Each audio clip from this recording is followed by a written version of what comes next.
Nunca eches el papel en el toile porque se tupe. You dummy. News Talk Radio 610 WIOD presents The Neil Rogers Show. To talk with Neil, dial 751 WIOD from Dade. In Broward, 524 WIOD. Outside the 305 area code, toll free 1-800-944-WIOD. And Bell South Mobility customers make it a free call by dialing star IOD. Now, The Neil Rogers Show on News Talk Radio 610 WIOD. You know, Fat Rich reminds me of my mother. Admiral Stockdale, would you like to start the discussion period? Well, I'm out of ammunition on this. Well, let me talk then.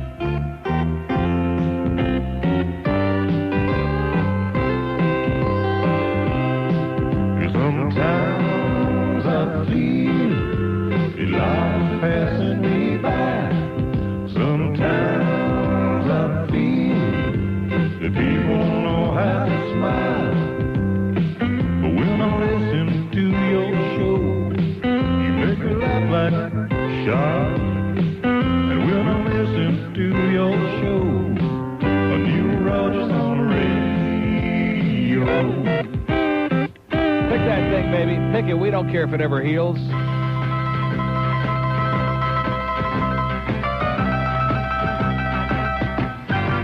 .10:06 at WIOD, WSUN, WWCN. Happy New Year from all your paisans, man. We are doing it on a great Wednesday.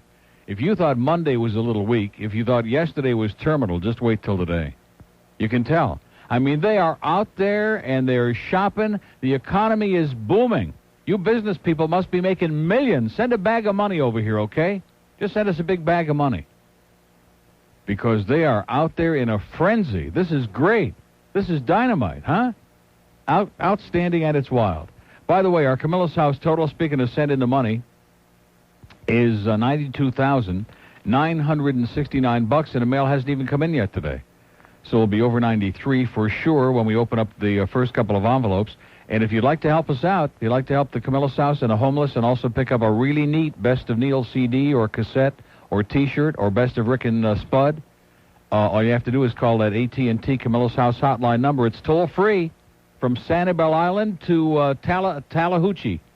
1-800-852-0006. 1-800-852-0006. Just whip out your Visa or MasterCard.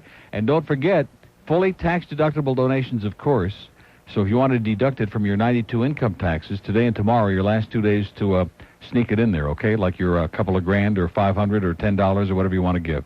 And we thank you in advance. Mark Clayton is doing it again, opening up a big, big mouth. I mean, Lisa Olson is in Australia. Did you read Dave Hyde's column in the Sun Sentinel this morning? Probably not if you're in Tampa or Fort Myers, but tough bananas. I mean, she's in Australia or someplace. She's down under. Can we say that? That Lisa Olson's down under? And she's probably peaking, too. But he keeps opening up a big mouth and just goes on, and where it stops, nobody knows, but we can only. And then Tom Jicka's got a big, big column today. Did you see that? In the Sun Sentinel, Arts and Entertainment. Stan Major's back almost non-stop. How do you like that? Almost non-stop, like about 600 hours a day, only he's live, not on tape like we're going to be on SUN.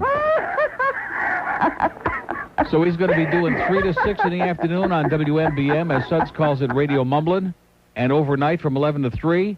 That sounds like 4 and 3 is 7 hours a day. God, even at the rates they got to be paying, that means in about 2-3 years he ought to be able to pay me back that money, shouldn't he? How come it is that guys who do that late-night show starting 11 o'clock at night seem to owe a lot of people money? Is there some reason for that? Maybe it just kind of runs with the territory. So nice going, Stan. WMBM, one of America's real mumbling stations. Big thing here by Tom Jicka. A lot of rumors in the business, by the way, but you don't want to hear that crap, okay? Too much inside stuff. Nobody cares about the business. Nobody cares about rumors. Nobody cares about anything. And by the way, Boy Geary says Paul Castronova blows, so he's not going to be doing anything on this station. That's what he just said. He said he sucks. Now, speaking of our Camillus House stuff, this Thursday night, want to remind you, we got big doings coming up, man. The Big Orange New Year's Eve celebration this Thursday night. We'll have a booth next to the 610 WIOD stage at the Winter Wonderland area in Bayfront Park at the south end of the park from 8 p.m. to midnight. Randy's going to be doing her show there that night. Rick and Spud are coming back after doing their show there in the afternoon. They're coming back there again, and doing like 11 to 12:30 to help ring in the new year and help all the drunks out. But anyway, all Camillus House items will be available for purchase at our booth right next to the impressive 610 WIOD stage. Visa and MasterCard will be accepted. All the goodies will be there, so there'll be a good opportunity to pick up some crap, okay? And it'll sound real good on New Year's Eve because you'll be so plastered that you won't know any better. Look at all these calls here, man. Tamarack, hello. Tamarack with the phone up. Hello, Neil. Yes, sir. Turn that radio down. Okay, I'll get on the phone there. Yeah, get on the phone, spin it around a couple of times, and turn down that radio. There we go. Sorry about that, That's Neil. okay. Don't panic. Hey, I just wanted to call and say I'm going to be leaving soon. I'm the guy from Hershey. Oh, really? Yeah. You're heading back on up the Hershey Highway, huh? Yeah. Well, I'll be damned. I just want to say you have a great show. Yes, I do. And yesterday I went down to Sawgrass Mall. Oh! Yeah. And how was it? Besides crowded as a shot. Yeah, very crowded. Boy. But the bad thing was I found it amazing. I couldn't even find me a pair of jeans in the whole entire mall. Why not? I don't know. I looked in every single store. Because, you know, the answer to life is in your jeans. You do know that, don't you? Yeah, I do. Yeah. I just want to wish you a Happy New Year's. And the same to you. You sound a little bit depressed about leaving. It can't be because it's 80 below zero up there, can it? Well, we looked on the weather report. It doesn't look too good. Yeah. When that candy gets frozen, it's not too palatable anymore. Yeah. I just want to can I make a request? Sure. I want you to play Everything Disgusting, Rude, and Ignorant so I can hear it one more time before I leave. This could be the greatest call in the history of the human race. Even Alexander Graham Schwartz is excited about it. Have a great trip back and a great life, and we'll see you maybe next year. Yeah, can I call somebody a douchebag? Sure, get it out of your system. To all my people I hate in Hershey, you chicken neck, dog-smelling, crap-licking douchebags. And? Oh! See ya. Well, so what's wrong with that? You pop out on the scene, make the girl scream. 12 minutes after 10 on the famous, exciting, thrilling, vibrating IOD network. Hear Chuck Meyer, Joey Reynolds, Tom Hopkins, Jim Mandich, and Randy Rhodes each weekend, right here. WIOD, tight little island full of gay romance. They wear gay sandals and they wear tight pants. Sun-drenched top to bottom every day. Blessed with the miracle of being gay. The very best of faggots in the USA. Giving big, big pleasure in a big, big way. The very best of faggots in the USA. Giving big, big pleasure in a big, big way. Chesterfield. Join the big swish to Chesterfield Queen, new choice of the fags of America. Skin that's supple and fine. It's 16. It's beautiful. And it's fine. 10:16 at WIOD. Bob Green's in the building today. How do you like that? Oh! A little slow today. Well, hey, I'm sorry, okay? I'm too old to reach way the hell over there for those buttons. We may be getting that new triple-deck cart machine one of these days soon if Mitch Ween ever stops being such a jerk. Should we do the whole show on Mitch Ween today? God. Just, we don't care how the studio looks, okay? I mean, the head honchos are coming in here Tuesday for 10 minutes, and they'll look in here, and we'll have it all cleaned up, and it'll be really beautiful and spick and span. Oh, we can't say that? George gets hysterical when we say spick and span. I mean, if it was good enough for Rosemary DeCamp, no, she was selling 20 Mule Team Baraxo, I think, Rosemary DeCamp, and Ronald Reagan was selling Baraxo. But anyway, the point is, this is radio. We don't care about how it looks in here. I mean, yes, it's nice to have it looking reasonable, so in case anybody important ever comes in, which rarely happens, it looks really spiffy and neat and exciting. And when they bring all those broadcasting school students in the control room, and they look through the window in here, it looks really impressive. Oh, isn't that neat? Isn't that cool? Right. We'd like to have some crap in here that works. So on the air, it sounds like we have our act together. We don't have to, reach on the floor. Oh! Right, every time we do something like that. The audience could only see that we have to, crawl on the floor and reach around, and it's like milking a cow every time you go to play another damn cart in here. Oh, man, that one was good. Ooh. Here's Deerfield. Hello. Hi, Neil. How you doing, sir? Happy New Beer. And the same to you. Hey, I'm kind of behind the times. You're kind of behind? Behind the times. Yeah. I just saw the Madonna book for the first time yesterday. Now, was the thing falling off of it? Well, I don't know, but there's a guy in there that looks a lot like Mark Clayton. Yeah. Except he's got something in his hand, so it can't be him. No, nothing that big. Have you seen that? No. I have the book because Randy Rhodes, of all people, bought me a copy at great personal expense, and the cover falls off of it, and you can't put it back on that binder because it's a piece of crap for $50.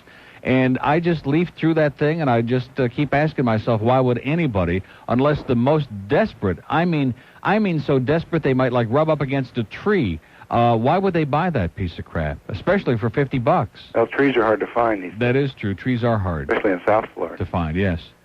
I think she's in there somewhere, isn't she? She's in where? In the tree? In the book. Who? Randy. Randy is in the book, yes. Oh, good. In fact, she's, it may come as a shock to you, but the person you think looks like Mark Clayton holding that thing, that's Randy.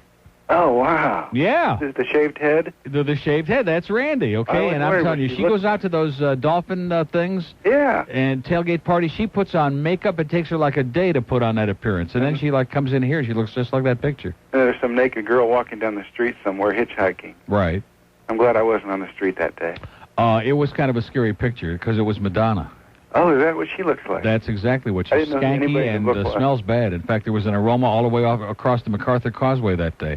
Well, listen, have a real happy, sir, and don't look at that thing too close. What? Oh, okay. Or the book either, okay. We have an open line in Dade, 751, one in Broward, 524, and one on our Estero line. I heard Rick and Suds yesterday doing something that was kind of interesting and killed some good time. Well, it wasn't really that interesting. They were, like, doing what we do once in a while, and that is, like, pick different cities. Now, what happened to the map I had in here? I see a whole bunch of stuff I had in here, like, just disappeared. What happened to the Florida map? You know, this place is unbelievable. Why the hell would anybody steal a road map of Florida? Or a road map of anywhere, for that matter? Where the hell did that go? Somebody's been, like, cleaning house. I think they took one of Bob Green's memos a little bit too seriously. And, I mean, the guys from Atlanta are not going to be looking inside the file cabinet, Roger. I mean, I don't think we had to go through here and throw all my crap out. Where the hell's my goddamn road map? And so they were picking, like, some really exciting places, like Newport Richie, which I didn't think was too original because that was, like, risking that Bill might call in, but thank God it was somebody else. We actually had a call from a mobile in Immokalee yesterday. I knew we had made it big time when we got a call from a mobile in Immokalee. I spoke to Tom Velveeta this morning, by the way, for our growing Tampa, St. Pete, Clearwater, Lutz audience, and he's just happier than a pig in slop. I mean, this man is just ecstatic. Now, why are you putting him on the air? And why are you calling? You don't want to talk to me. What is it? Why are you calling us today again? Clyde? What is it? He's not there. Clyde? Clyde! What happened to him? Did he expire? We can only hope so. Was he on there? Clyde from Cape Coral was on there. Don't ever call us again, and don't tie up our goddamn lines. We hate you like poison. You're chronic, you're old, and you're demented. And you smell bad. Huh? What? Tell Adam to call in. You know, you are just out of control in there. I'm trying to do a radio show here, and all you care about is food. And I feel great. I want to thank Ron Font and Terry from the Unicorn again. The Champion Juicer. You want to go out and get a juicer, you go to a health food store and buy the Champion. Don't monkey around with these pieces of plastic, with this plastic crap.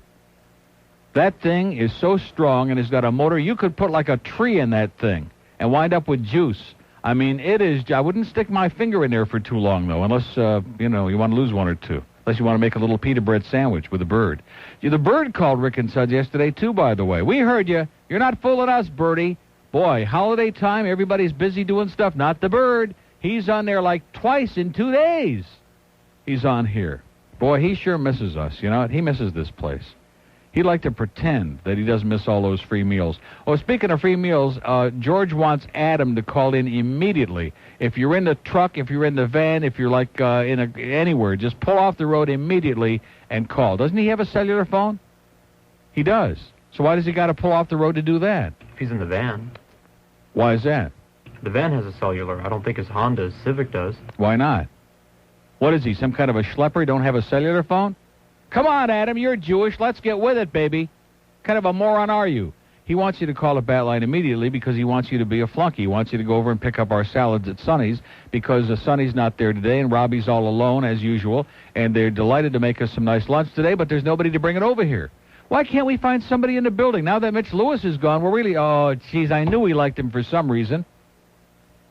If we'd, see, the deal was, no, seriously, if we'd get him some free lunch, he'd go pick it up. He didn't have anything else to do anyway, so he'd go pick it up. We're going to miss Mitch Lewis. You mark my words. I'm not taking any shots at anybody else in the building, but we're going to miss Mitch Lewis. Trust me. 1023 on the IOD network. Coming up tonight at 8, following Sports Talk 610, it's the Randy Rhoads Show, right here. WIOD.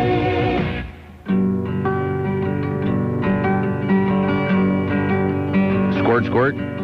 Sometimes I feel myself. Oh, this is the worst day of my life. Well, you seem kind of upset. Oh, it's you. Well, what's the trouble, honey? I broke up with Don a month ago. Started dating Tom. Now I'm pregnant. I don't even know who the father is. Well, it sounds to me like you could use a bowl of home cooking soup. Soup? Didn't you hear what I said? I'm pregnant. Soup is not going to help you. Well, when I knocked up your grandmother, the first thing I did was cook up a nice hot bowl of home... You didn't knock up my grandmother. We're not even related. Well, Look, that's... I asked Mom and Dad. They don't even know who you are. Well, now... Who are you, anyway? Who let you in here? Well, the door was... Why are you always hanging around pushing that damn soup? Well, it's pretty good soup. Shut up, you doddering old fool. Get out of here. Let's go. Can I finish my soup? Nothing keeps them coming back like the great taste of home cooking soup. That is a bunch of shot. 1027 at WIOD. So Mona Lisa Delivery is going to be bringing us our lunch today, huh? Little Alex. Are they going to let him in there? God almighty. I'm not going to get started. Don't look a freebie in the mouth. We have an open line in Broward, 524-9463. Let's do Hollywood. Hello. Hello, Neil. Happy New Year, sir. Neil. Yes? I want to make this short. I said Happy New Year. Is this the same sourpuss that called yesterday? No. That wants to ruin our holiday? Yes, it is. It's that same old disgusting fart that called yesterday. That That hates me like poison, and why are you listening to the show? Neil. Why are you listening again, sir? Neil, this is the first time I ever called you. Like I said, Happy New Year. Likewise. Okay. Can I tell you my story? You sound like the same old fart that called yesterday. Short and sweet. That's the way we like it. My first time. That's me, short and sweet. Every day in my first call. Well, in regard to the thing Cuban that flew over and picked up his face. Get out of here. Call the light bulb, okay? Go put a rock through Kane's window or something. Get out of our face. See what I mean? Why do these old people insist on trying to turn this into geriatric radio? Call up FLA in Tampa, man. They'll talk to you for half an hour. Give them the number. Let them talk to Mark Larson. And be sure to use a lot of right-wing lingo in there, like feminazi. Mention that several times. God almighty. We don't want to talk to you, sir. It's not that we don't like you. You may be a hell of a guy, although I doubt it. You sound like a condo commando to me. So the juicer is great. I'm telling you, man, I feel so much better. I'm full of piss and vinegar. I am just got energy that hasn't been invented yet. What's wrong with that? There's nothing wrong with that. It's just an old saying. Even the Pilgrims said that. As they sat down for their first Thanksgiving feast, they probably were all saying that. Boy, I got so much energy from eating that bird. I'm just full of... Here's North Miami. Hello. Neil. Yes, sir. Good morning. How you doing? So how do you like that old fart that wants to call and turn this into a ethnic... I mean, it's the day before the last day of the year and 2 days before the new year, and everybody's happy and getting their party favors out. Happy New Year, Neil. Happy New Year to you, sir. Damn it.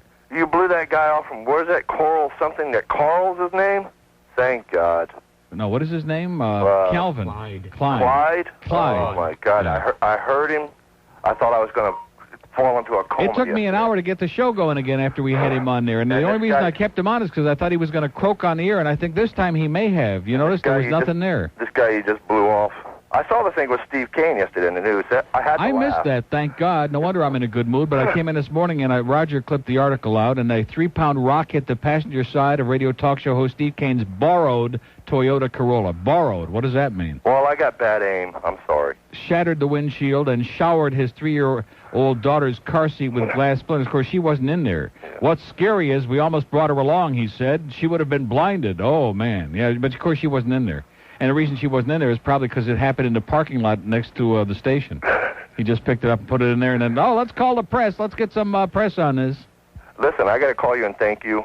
I went out and rented Deceived. Anytime you mention a movie, Excellent. Torch Song Trilogy, there are two The things. Hitcher. Listen to me. Go There ahead. are two things in life that I have the best taste in the world in. One is movies, and two is bodies. Okay, male, female, androgynous, in Orlando. between. I've When seen I Orlando. when I see something that looks hot, believe me when I tell you it's universal. And the same with movies, it's universal. Like Dracula, that was universal. These people that haven't seen Orlando, I don't think they know. They don't know what life is all about if they haven't at least gone up and patted him on the arm and said, "Hey, that's a nice jacket. Can that be felt?" He's a good-looking guy. He's not a good-looking guy. He is godlike. And listen, this guy that called you yesterday, State of Grace. Oh, and look at who's on. Regis this morning. That's what's her name from Knots Landing. What is her name, George? The blonde. Oh, geez, what's her name? Michelle Phillips. Who? Michelle Phillips. Right. Boy, she looks bad. This guy called up and told you to rent State of Grace. Don't waste your time. It sucks. Yeah. It really does. It sounded like a Sood kind of a thing. But I'm going to tell you a movie that you're poo-pooing that you really should see. It's got everything in it for everybody. A Few Good Men. Basic Instinct. It really is a good movie. Basic Instinct. It's got Michael Douglas. Oh, I don't want to see Michael Douglas naked again. I can't. He looks like Ron Jeremy, man. He's got too much hair. I don't want to see him naked. I don't want to see hairy, ugly guys naked and rolling around and writhing in bed the whole movie. No. You won't see him rolling around. Oh, he doesn't make the movie. He doesn't make the movie. The movie's great. I've watched The Godfather 3 this weekend. Yes. And I had to watch Francis Ford Coppola's daughter and all these other people. Don't tell me that wasn't a good movie now. It was a great movie. Okay. So you have to overlook. So you got to overlook her nose. Yeah. That's like overlooking Dave Game's body when he's blocking out the crime scene on So Channel you 6. overlook Michael Douglas's ass, that's all. And just the movie's great. Okay. It's got something for everybody. Well, I got to confess that the other one was really great. Fatal Attraction, that was a great movie. And then you mentioned Shattered. I saw that a long time ago. Tom Berenger. That was a good movie. But how come the voice was the same? Am I nitpicking now? No, yeah, I knew what the story. I figured that movie out when he wrecked the car. I figured that movie. I didn't. I mean, when he pulled that body out from underneath that tank of mung in the ship, yeah, I knew and who it it was his face. I knew who it was. It kind of shattered me for a minute. And I thought, what the hell is this all about? But I'm going to tell you. But I'll tell you who was the good actor in that movie though was the animal guy, the former private detective. Right. That guy was funny. He was a good actor. You'll like Basic Instinct. You go rent it and then come back on and. And I don't care what Birdie says over there in Lakeland. A Kiss Before Dying with Matt Dillon happens to be a pretty damn good movie. Yeah. Pretty bizarre. A Kiss Before Dying. And I hate Matt Dillon. He makes me nauseous. A Kiss Before Dying. Right. I'll have to run out. Which is a remake of an old Robert Wagner movie, I'm told, but it's a very good flick. And listen, I want to thank you for one more. Wait a minute. It says, why does Gerardo Grant want women to take off their shoes? Oh God, can that be felt? Now go ahead. Thank you for getting rid of the bird. And okay. Happy New Year. And have a great life. Adios. See you. Is that how you pronounce it, or is it Gerardo? Huh? Huh? Gerardo? Is that it? Well, I don't know how you people, I feel like Ross Perot now. You people, I don't know how you people pronounce your name. It's like the mayor, that heartless, cruel, obnoxious mayor. One day it's Javier, and one day it's Xavier. What the hell is your name anyway, besides heartless and cruel and indifferent and obnoxious? And so Bob Green tells me that Javier Xavier Suarez spent like a half hour on the phone with him, sucking around and trying to convince him that he'd be ecstatic to come on Neil's show anytime that Neil wants. We don't have any guests on this show, much less any heartless, cruel, obnoxious political whores like Javier Xavier, whatever his name is.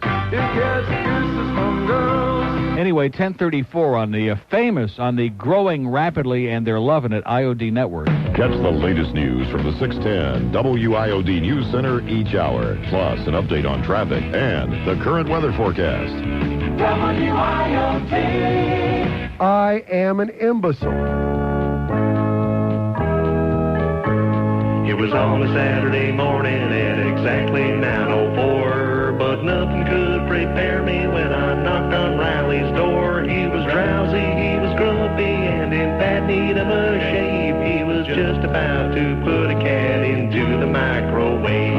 I asked to use the bathroom, and he said he didn't care. He was reading the Sun Sentinel in his underwear. I looked above the toilet where the towels used to be, and there was fixed a crucifix affixed for all to see.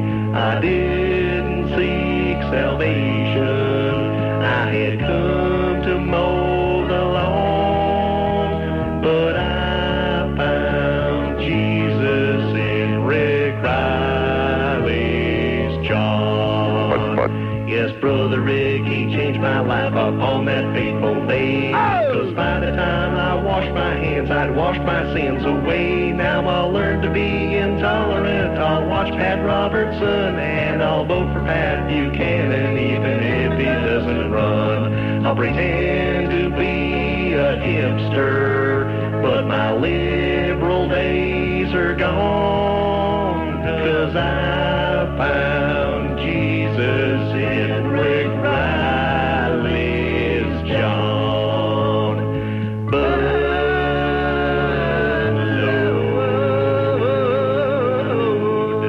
Kind of like my.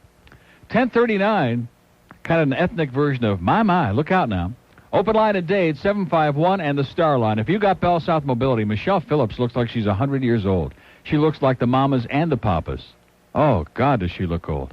But, hey, she don't have to worry about it too much longer because we know Knott's is going off and L.A. Law is going off. You can only milk a good thing so long, and then it runs dry. Here's a lady in Miami. Hello. Hi, me? Yes, ma'am. Oh, good. I'm Happy New Year. Michelle Phillips, too. Thank you. Healthy and Happy New Year. And the same. Good. I'm real excited to call you because I, too, bought my champion juicer at Unicorn Village a few weeks ago. It was my Hanukkah resolution. Really? Healthier. Yeah.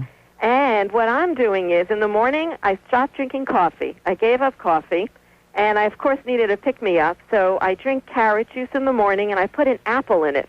So it's really sweet, and I get so much energy from it. It's incredible. Really? It sounds like you're about to burst right through the phone. Me too. Well, I've been waiting, so I'm getting energized. I feel so much better in a week and a half, and I'm sure people think that it's a scam. I have no reason to say that because I've had a crappy year as far as health. I mean, ordinarily, I'm, not that all on, mediocre health. But I feel like I've just been born again, if I can say that. Well, I know what you mean because I went it. through coffee withdrawal, and it was really hard giving up coffee. And I needed that cup of coffee every single morning. Yeah. So I didn't know what to do. And for 2 weeks, I lagged. And then when I went to Unicorn one day, they were making the carrot juice, and I was dragging. And it was about 2 o'clock in the afternoon. You were dragging it? Yeah. Dragged and drugged out. Mm-hmm. So I had a little cup. And all of a sudden, I had energy. So I had more. And then I was flying. Yeah. So I said, okay, let me try it. So now every morning I have it, so it's healthy. I get my vitamin A, my wound you up like a beta-carotene. Snare drum. I mean, you're just like an alarm clock. Right. Oh, yeah. I mean, it's more than coffee. It's almost too much. Right. Then I also, a friend of mine turned me on to, and this is what I really wanted to tell you, I freeze my fruit, and I slice You up... freeze your fruit? I freeze my fruit. I take mango, and I slice it. That's what they did at Disney World, as a matter of fact. God. They froze their fruit. Oh, I'm sorry, Walt. So I freeze mango, I freeze strawberries. First I wash them, then I cut them up, put them in a baggie, put in my freezer. I freeze the bananas. Wouldn't that be a great show at Miami Arena, Disney on Ice? Frozen fruit? Yeah. Well, he's frozen. To think about that. He's every frozen. time. Don't you know that Walt Disney is like frozen? Yeah, right. He did that cryogenics or whatever they call that, and he's like frozen so that when they have the big remedy he really do that? in 7,000. Yes. Wow. When you got the big bucks, they freeze your ass. And then he'll come out one day. Just his ass, right. And he'll be walking amongst us. Yeah, his ass will be walking around. Not the rest of him, just his ass. It'll look kind of strange, but we'll know who it is anyway. With all the other frozen fruits. Right. There's a lot of it up there in Orlando. I'm sure. That's why I'm not there. I'll guarantee there's been a lot of frozen fruit in Orlando. Oh, God. But anyway, I'm glad you're doing well, and I'm excited. Then I put my frozen fruit in the champion juicer. Yeah. And you put a little thing. There's a little plate that goes on the bottom. Yeah. Right, I don't think I'd want to put my little thing in a champion juicer. I'll tell you that. No. Don't put that thing. But put the little plate on the bottom so the juice doesn't come God. out. That thing, when you turn that switch on, I know, it's you better be powerful. prepared for the world to come to it. That just, I know. Oh, it's I don't great. think anything could ever happen to that machine. No, Nothing. no. Like you said, you could put a tree in it. But, I was just talking to Ron Fun a minute ago, and he told me that you have to put a drop of oil on that thing. Oh, you'd better. Because otherwise, I didn't one day, and the next day I could hardly get it off. You have to oil it so that it comes off and slides. Otherwise, I had to get like a plier and a screwdriver and pull it off. So you have to oil it every time. Okay. Every time. That's a good lesson for everybody in the audience. Oil it every time. Have a great New Year. Okay, wait. Yes. Finish my recipe. Oh, Then God, I got 8,000 people waiting here, and you're hocking a Chinik with juice recipes. No fat. It's delicious. I put all the fruit in, and it comes out like a French fruit sorbet with no sweetener, no honey, nothing. Great. Just the fruit. Say Fresh goodbye. mango fruit. Goodbye. Have a good Happy New Year. Year. Bye-bye. I was right, George. 2 open lines. They're both in Dade, 751-9463. I think we've gotten ourselves into a real dilemma. Here's Tampa. Hello. Hello, Neil. Yes, sir. Neil, first of all, I'm a first-time caller. Well, I appreciate that. I hope you have a great New Year. And during the New Year, one of the things you should resolve to do is get a new phone. Why? It sounds too bad over this. It sounds like you got a sock over it. It sounds like you have 2 Argyle socks all rolled up and rolled over the phone, over your instrument. You know what? I'm talking to you over a fax machine. But oh, is that it? Yeah. Because it sounds like you have a real muffled apparatus. All right. Well, next time I call, I won't use this phone. Please don't. Hey, can I recommend a book to you to go along with your juicer? Yes. It's called Fit for Life. Have you read that book? I have that book. I used to have Harvey and Marilyn Diamond on my show all the time back in the days when I had boring guests on, yes. Okay, because I have the book. In fact, I got it out again a couple of weeks ago. It's when I got into this kick. Oh, yeah, because I'll tell you what, I tried that diet, and after about 2 weeks, once it kicks in, yeah, man, it will scare you how much weight you lose off of that. Really? Yeah. Uh-huh. Yeah. Hey, let me tell you Well, of this. course you lose a lot of weight because you spend all your time on the throne all day. That's why you lose a lot of weight. There you go. Yeah. There you go, right. Couldn't have said it better myself. There you go. Well, let me... and go, and never stop going. Let me say this. I was a long-time FLA listener. Yes? And every now and then I get this urge of loyalty to them, and I try to listen to them, but I can't. Pretty damn boring, isn't it? It's pretty damn boring. I don't know. Larson's topic today is the best and worst of 90, 91. Oh, that's original. Let's have the year in review, the best and the worst, the highlights, the lowlights. Oh, God, that's the one thing about this time of the year. You know, the year is gone. Forget it already. It's in the past. Stop living in the past, and let's move onward and upward and win the Super Bowl and the hell with everything else. Right? And I do owe you a great big thanks because you did deprogram me. I was brainwashed by Rush Limbaugh. I even bought his book. Yeah. So I do owe That's you why he does that ditto crap, because he's like the Hermann Goering of radio here. He just wants to brainwash everybody, and whatever he says, oh, ditto, you're so right. He's full of crap. He's obnoxious. He's dangerous. He's disgusting, and he's fat and gross. And have a happy New Year and get a new phone. Okay. Thank you. Happy you. New Year. Bye-bye. Okay.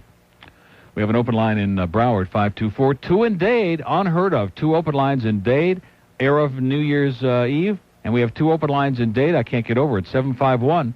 And 1 in Estero.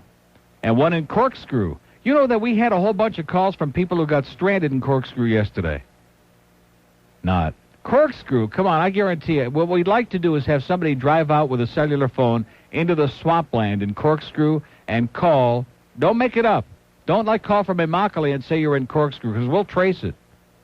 Call from the swamps of Corkscrew. That would be a great payphone challenge for Marvin. Send his ass out there in the swamp. North Miami, hello. Neil. Yes, sir. What's happening, Neil? How are you today? I'm tremendous today. Hey, Neil, question. What do you think about those Cubans that stole the airplane? Yeah. What's your opinion on that? We have all 3 lines open in Dade County, 751-9463. He must be related to the old guy in Hollywood that called. You know what? What's going on in Dade today? They having a little grab-ass festival out in the streets today of Little Havana or something?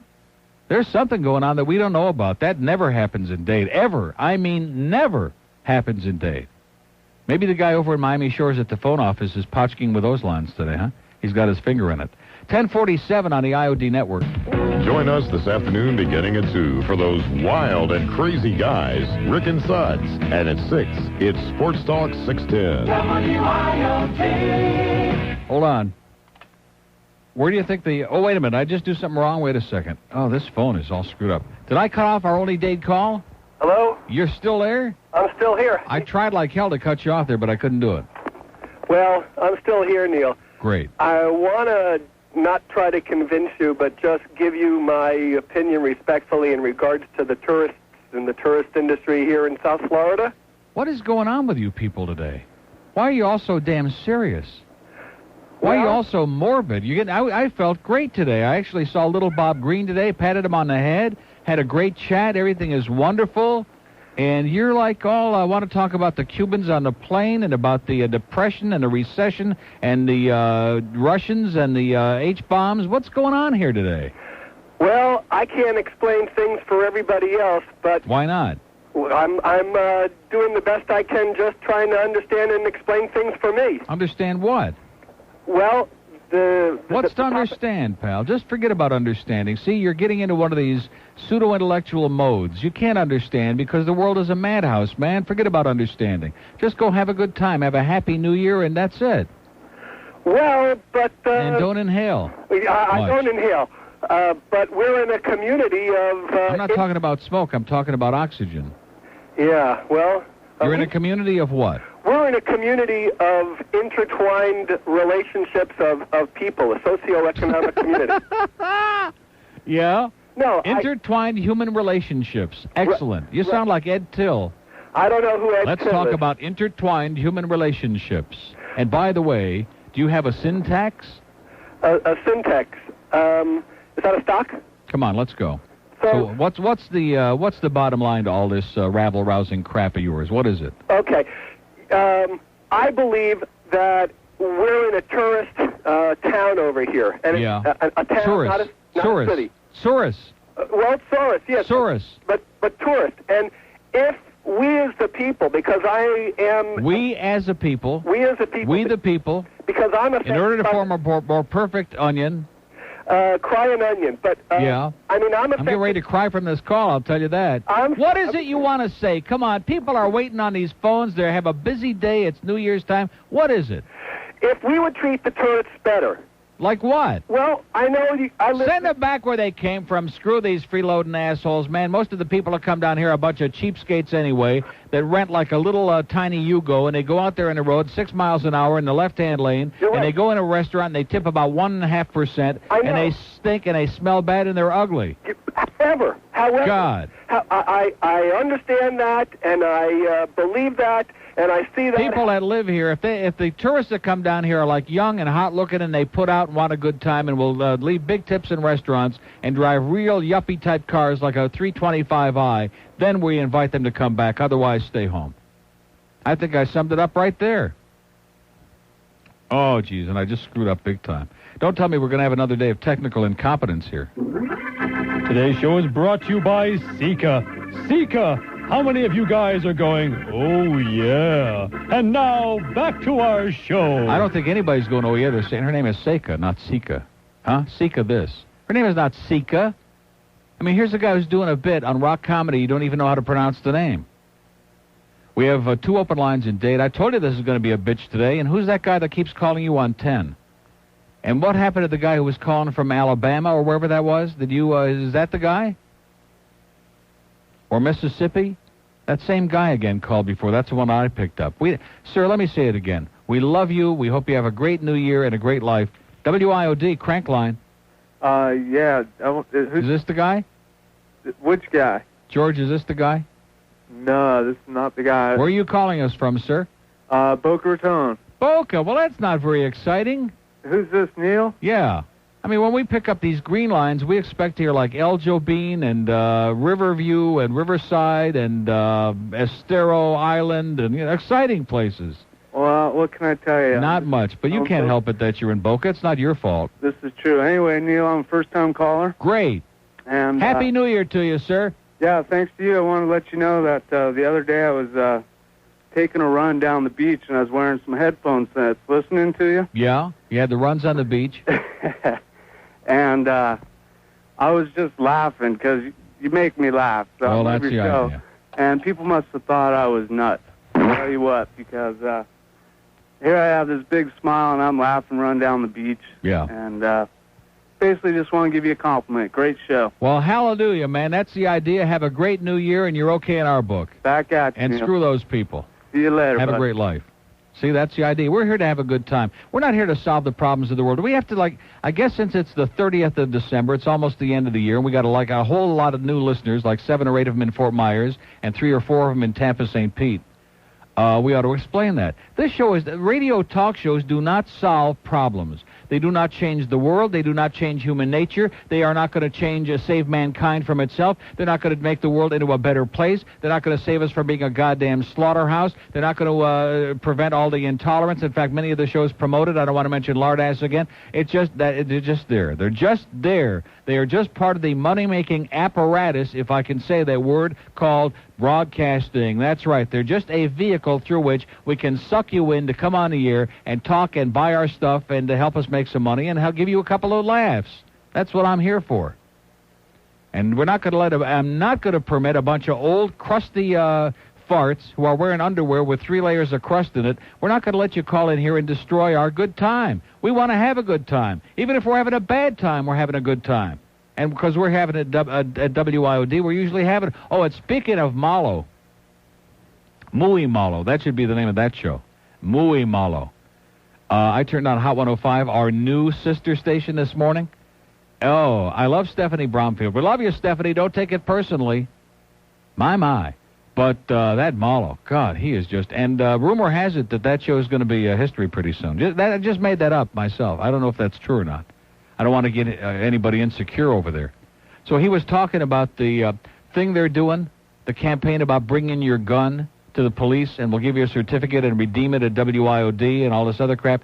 And he goes into this thing about, well, now, when you take it in the police station, make sure you present it in the right way because they may not be exactly sure what you're up to. In other words, don't take your 45 and, like, wave it around and stick it in the cop on the desk's face like maybe you might be threatening, okay? Like you might get a real back-at-you response. Attaboy, Malo, you're on top of it, baby. See you on the unemployment line because we're all going to be there pretty soon. But that Bob Green, man, he is just something. He is a little firebrand. He hopped up and down on that desk in there today and jumped around, did like a little cartwheel and said, Happy New Year. Looked like a Rumpelstiltskin in heat. Here's a mobile in Clearwater. Hey, Neil. How you doing? Yes, sir. Happy New Year, pal. Happy New Year to you, too. Thank you so much. Back to get some of y'all were talking about yesterday, but the arena there? Yeah? I can't say I've been there, but have you ever gone to a Blackhawks game? No, I have not. Try and leave that place at night. I've been in the old Olympia, though, in Detroit, and I tell you, trying to leave that place in the daytime is not a pleasant proposition, which is why they moved out of there. Yeah, I don't blame you. Yeah. But if you're a real fan, man, you'll put up with getting shot a couple of times and mugged and raped and stuff. I mean, that's just a part of the ball game. Yeah, gotta do what you gotta do. That's right. Oh, have a good one. And you too. Bye. Bye-bye. There's a guy, a mobile guy in Clearwater. How do you like that? Boy, I'll tell you one thing. If I was Opie, I'd be doing a Green Apple Quick Step all over my BVDs right now. Have you seen, speaking of underwear, have you seen those spots for Fruit of the Loom? I mean, it's like, oh, geez, I wish I could remember how that, there's like a music, there's a theme that goes, it's like good things for your life, and it's the guy, one of the, there's a series of them, of course. They're all very, very Hamish. And the guy, here's the father in the underwear and his Fruit of the Loom T-shirt and underwear, BVDs. Oh, I'm sorry, not BVDs. What would you call them? Briefs. Briefs. Oh, sorry. News and briefs. He's walking down the hall with his little boy, and he's also got his little baggie. And the little boy's going into the bat room, and he said, oh, you're going to do it yourself this time? And so the father stands outside, and he's very proud. The only problem is the kid's 15.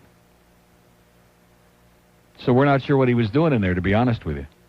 We have an open line on the Star Line at Star IOD. Pompano, hello. Neil. Yes, sir. Oh, man, I just got back from New England. I missed you. Yeah? I was up there for 2 weeks skiing. I went to the game. How was it?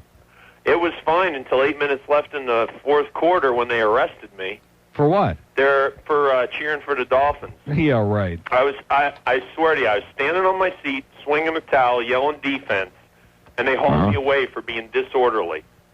Yeah. They threw me in the paddy wagon. Really? The whole and everyone in it were Dolphin fans. Great. That's why they only have 20,000 for a game. Right. Because the rest of them are all in jail. Well, listen, I don't do it again, and I'm sure he won't. This is South Florida's news, traffic, and weather station. Okay, News Talk Radio 610, WIOD, Miami, Fort Lauderdale, and the Palm Beaches. Say adios, farewell, goodbye, and hasta luego. Sorry, Henry, it was an accident. I'll never do it again. It was just an accident, Henry. I'm sorry. News Talk Radio 610, WIOD. And get out of the locker room, the man. Neil Rogers Show. To talk with Neil, dial 751 WIOD from Dade. In Broward, 524 WIOD. Outside the 305 area code, toll free 1-800-944-WIOD. And Bell South Mobility customers make it a free call by dialing star IOD. Now, the Neil Rogers Show on News Talk Radio 610 WIOD. My butt is very, very sore.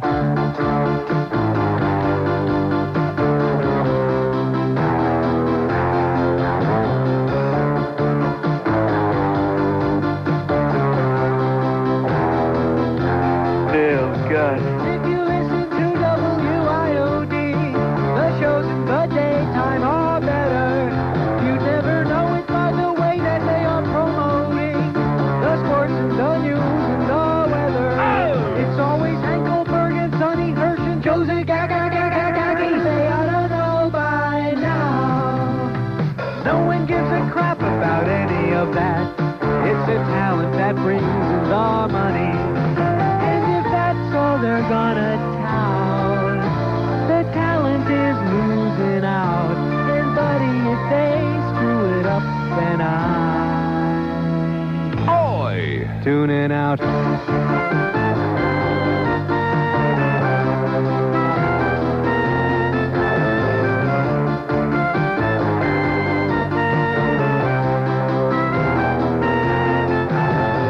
Neil and Rick and Suds are what we're listening for. The ratings have never been better. But all you'll ever see on the TV or on the billboard is the coast or the sports or the weather. It's always Hank Goldberg and Sonny Hirsch and Josie Gaki. They ought to know by now. No one ever listens to that other crap. It's the talent that keeps the place running. And if that's all they're gonna tout, the talent is losing out. And buddy, if they screw it up, then I'm tuning out.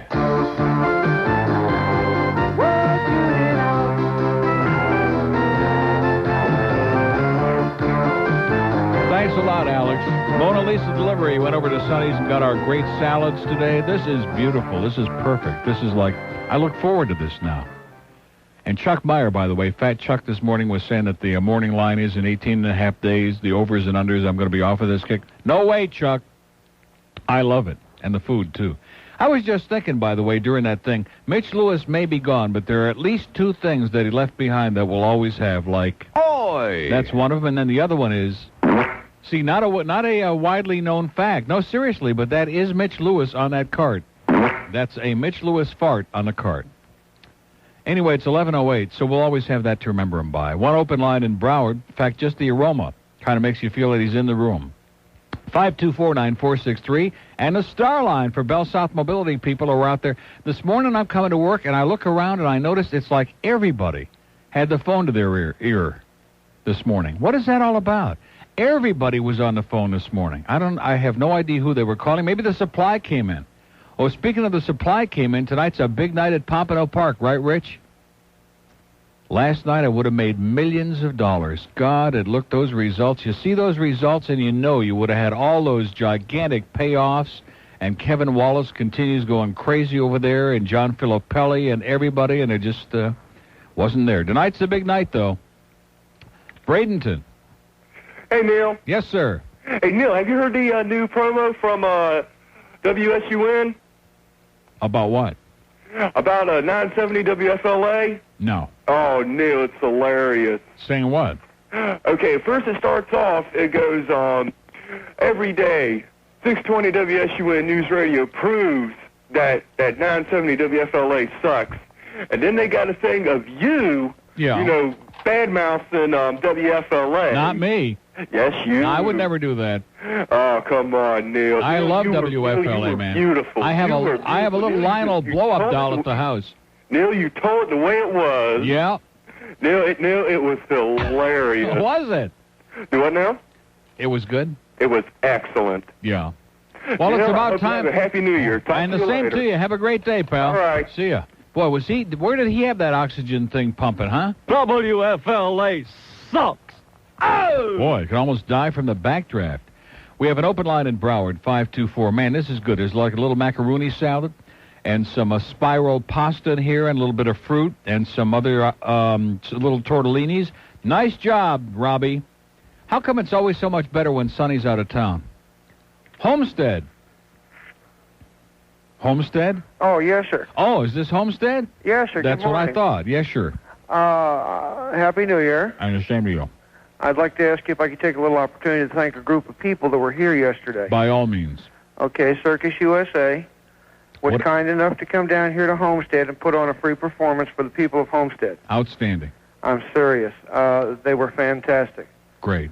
Thank you very much for the time. How you doing? I'm doing fine. Well, that's good. And have a great New Year. It's got to be better, right? Oh, yes, sir. But there's, you got like you always say, you got to take the good with the bad. That's right. And good luck on your diet. Okay, thanks a lot. You're welcome. We'll see you. Bye-bye. Open line and date, 751-9463. It's 11 after 11. It's a Wednesday. It's just before the new year. 93 is going to be our year, all of us. Everybody who's listening right now, everybody who's connected with this station, with this show, except, of course, the people who haven't gotten canned yet. Well, there's still got to be some more, aren't there? Oh, you know there's some more people getting canned, Alex. Oh, I'm sorry. Right? Oh, yeah. Oh, your history? Alex says he's gone. That Mona Lisa look is out for 93. Guaranteed. Maybe if you get your hair... You know, if he'd get his hair cut short, he'd be not too bad. Huh? Nah, then that nose would protrude, I guess. Is that what all the hair is about, to cover up that gigantic... Are you sure he's not Jewish? Maybe we'll check during the break. It's 11 after 11 on the IOD network. Don't miss the Weekend Magazine, featuring the latest news, information, trends, and what's happening this Saturday and Sunday morning right here. WIOD.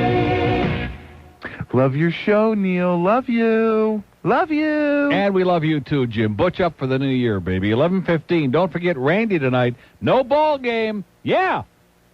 No ball game tonight. We get Randy unencumbered by any meaningless, useless bunch of shot. Let's do a mobile in Alabama. Hello. Hello. Yes, sir. Hey, Neil. How you doing? Oh, pretty good. We're going to the Sugar Bowl. All right. I know you don't really give a... I don't give a flying... that's right. But we're headed to Mobile, and I was down in Florida a couple weeks ago. I was the guy that... I don't know if you remember, but I was the guy that called you about the drop kick. Oh, yeah. You remember about that? That was a hell of a call, man. Yeah, I heard they actually tried one about a week after that game. Somebody tried one. They tried dropping it. Yeah. In fact, our wide receivers have been trying that all season long, and it's been very effective for us. They've been dropping almost everything. Well, the last time I called, Miami was doing terrible. In fact, Mark Clayton said he's going to be dropping it, too, in the shower next time Lisa Olson comes in. Well... I mean, didn't they win the division? I don't keep up much with pro football. They won the division, sir. We are number one. We are the Crampians. We are the best. We kicked some ass, mostly our own, and all we need now is to fake our way through 3 more games, and we will be the champions. That's which has got to be one of the great jokes in history, but we'll take it. We don't care. That is amazing. Well, I hope they have more class than the Miami Hurricanes. Have you heard about what they've been doing down in New Orleans? No. Oh, they're terrible. You know, Bob Marley's son plays for Miami. Yeah. And he's just terrible. They ran it. They walked up to some Alabama players down in New Orleans and started talking trash and saying all this stuff. And they even quoted him in the paper saying, "We're going to kick their butts, and if they don't like it, they can go to hell," and all this stuff. Right. That's the Hurricanes, man. So, oh well. But I hope we beat them. I'm a Tide fan myself. Yeah. And, now we're talking. Go Tide. Go Tide. Maybe the Hurricanes will wash out with the Tide. Yeah. All right, can I call... Can I just tell you one thing? Sure. No chance. You don't think so? Miami is going to, as much as I despise everything about the University of Miami sports program, except the baseball, they are going to just mop up and the golf, I guess. Mop up the stadium over there with Alabama. I hate to tell you that, but believe me, it's going to happen. Well... So be prepared for it. Okay, well, at least maybe we'll have a good time anyway. Damn right.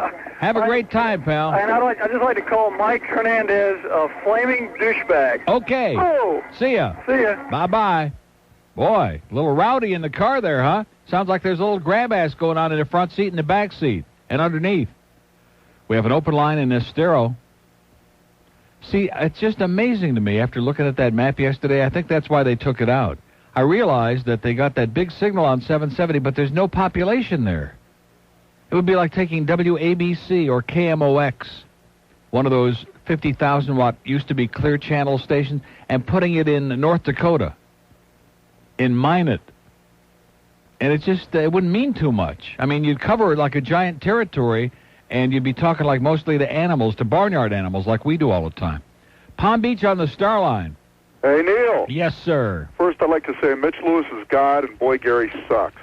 Oi! That's number one. Yes? Number two, I'd just like to make a comment about Well, let me can I clarify one thing? Yeah. The Mitch Lewis episode was basically more of his choosing because he don't want to do production anymore. He wants to be a radio personality. Mitch believes he does. He wants to either do like an AOR morning show or do a talk show, which he's deluded if he believes that's his calling. But that show. Huh? But that show he had. Right. Ooh. Yeah, exactly. Anyway, I just want to make an Ed Till comment. Yes? Because... boy, you really are full of it today. Unbelievable. But in Chicago, do you know what a joke Ed Till is in Chicago? He got canned. Even Boy Gary, I put it right to his ugly puss this morning. I said, did he get canned in Chicago or what? And he said... Not only did he get canned, but they replaced him with Jonathan Brandmeier tapes on the loop. Tapes! He got replaced by a tape! Jonathan Brandmeier would start his morning by ripping Ed Till. Great. Then Stephen Gary would rip his ass I would afternoon. imagine. I mean, what the hell was he doing on that station? But think about it this way. As bad as he is, he was beating Gregory Benjamin there. Well, I don't know who that is. Greg Budell. That was his Gregory Benjamin Budell? Gregory Benjamin. So anyway, but if that's, what Boy Gary, incredible, this guy. Well, you should have heard Bob Green. You'd have been very proud talking this morning to Boy Gary as I sat in there and laughed all over my shoes about how bad Ed Till is. Wow. Well, maybe that's a good signal. Maybe Boy Gary's on the way out. Really? Let's start the rumor. WFLA, Talk Radio 890. And here's Gregory Benjamin. Unbelievable. It is. Have a great day. And you too. What's really unbelievable is we let Ed Till in the building here. So the real story is, the real scoop, as opposed to the facade, the charade that he masqueraded. Why can't you just come down and be honest and say, I got canned in Chicago? What? No, seriously, what's wrong with that? Huh? It's like Joey, who pretends that he never, it's like he never worked at QAM. He never worked at any of the stations he got canned at. He's just been doing like 70 years of show prep. It didn't pay off, but he's been doing a lot of show prep. He never worked at all these stations he got fired at. I don't understand that. Guy comes down here and he acts like he's like Mr. Stewart. Oh, I'm a big superstar in Chicago. I have my TV show. Of course, it's on the cable, what do they call that? Local access. It's on one of those make-believe channels, like that one he got in Tampa where they're naked at night. That's what he's on. I mean, how much money can you make for that? Like basically nothing or next to nothing. Or maybe he pays for the time to be on the air. And he got canned at the Loop. So he's up there. He's still living there. He's got fired. He doesn't have a job. He's out of work again and again and again. And he's on here acting like he's Mr. Hotshot up there. And he's just honoring us with his presence for a few days because it's warm in Florida. No shot, Sherlock.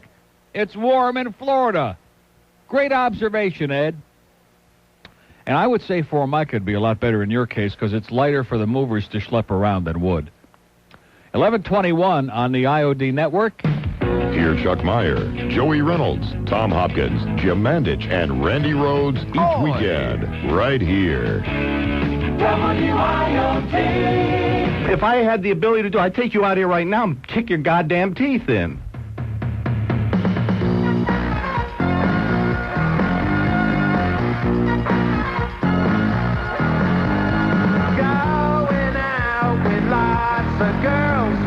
Ready for a brand new scene. All our fans treat us like kings, but we're really just a pair of queens. Traded pants in Chicago,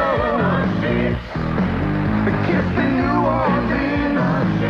No one blinked in New York City.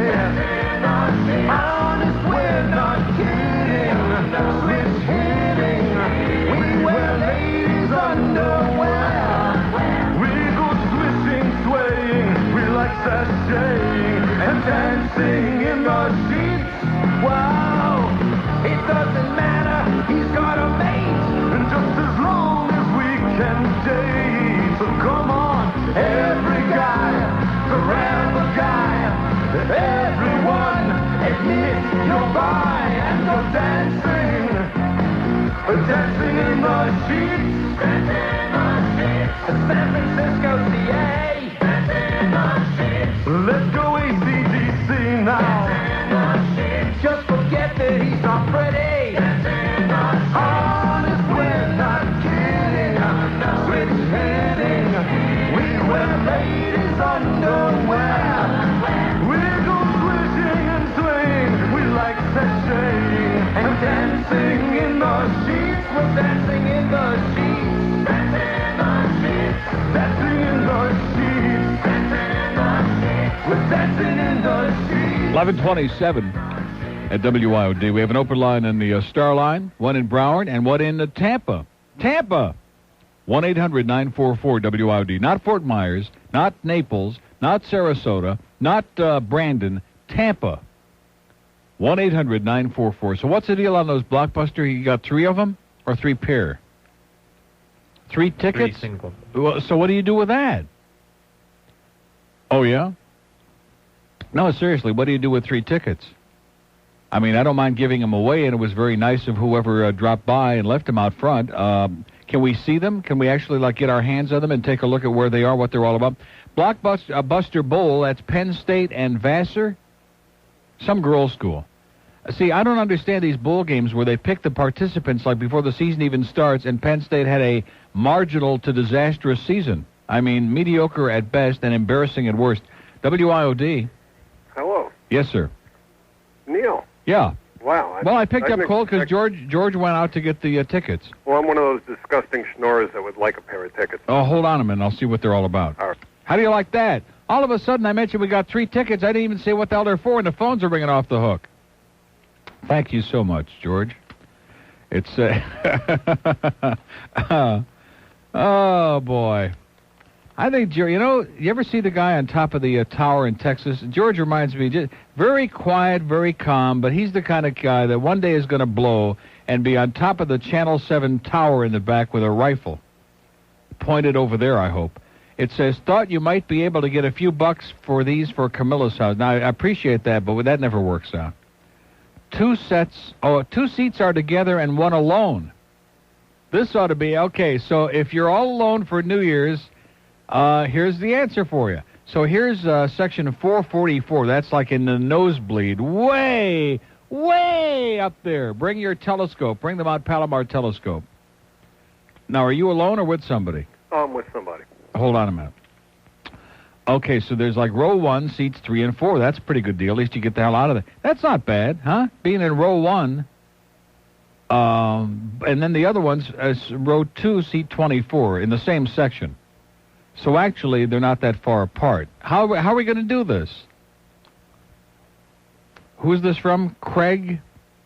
The Rockerfellas. Do we know what that means? What is the Rockerfellas? I have no idea. Thank you, Craig, whoever you are. So how do we do this? I don't know a fair way to do it. I want to give these to somebody who's going to use them. What's the date? Oh, it's Friday. Today is a Wednesday, so whoever I give them to is going to have to pick them up. Is there somebody else on here that wanted these? That wanted some? That wanted 1? Well, how about if I give you 2? That sounds real nice. It does sound real nice to me. And you're only lucked out because I picked you up cold because George was walking up front to get the ticket. So it's like this month, I'd go out to Calder right now. Well, you said this was going to be everybody's lucky year. Right. You know. And it started off for you. That's right. I mean, just by chance, just on a whim that you might be able to schnorr a couple of tickets, and here they are. Well, I'm going to go to the Lotto today. Yeah, I'd go down to the Lotto. I'd go over to Calder, come up to Pompano night, bring a couple of $1 million. And so bring a tank of oxygen, too, because these are 444. They're in the upper level, but the price is right. These are $28 tickets, man. The first row, I can always jump. Right, exactly. In fact, some people from Plantation will be in the row down beneath you saying, go ahead, do it, jump. Well, hold on a second, and George will straighten your ass out. Thank you. And enjoy it. Thank you, Neil. Okay. So there's 2 of them there. Make sure he gets these 2, okay? Now, if we got somebody antisocial that has no friends and nobody wants to be anywhere near them. I have one ticket. What are we going to do with this? And I don't think it'll fit. It's kind of these are wide tickets. These aren't like the Dolphin tickets. You could do that. But these are extra wide, fancy, multicolored. Blockbuster Bowl 3, Joe Robbie Stadium. Very impressive looking, even for the nosebleed seats. And at $28 a copy, they ought to be very impressive. So I got one, and I don't know what the hell I'm going to do with it. But we'll figure it out. Somebody will call in and schnorr the one. Here's a Sunrise. Hello. Sunrise. Gone? Okay, they probably wanted a freeload. Miami, hello. Neil. Yes, sir. Can I schnorr that ticket? You want one? Yeah, I'll take it. What are you going to do with one? Well, I have to go up there. I'll probably get one out front and have a seat with somebody somewhere. Oh, I see. You know, I saw you up at the Raider game. Yeah. And I went up there and I was never more disappointed. I felt like Dorothy going over to see the Wizard. Why is that? Well, I mean, you know, you're the great Neil Rogers. And I went over there with the girl that I was with.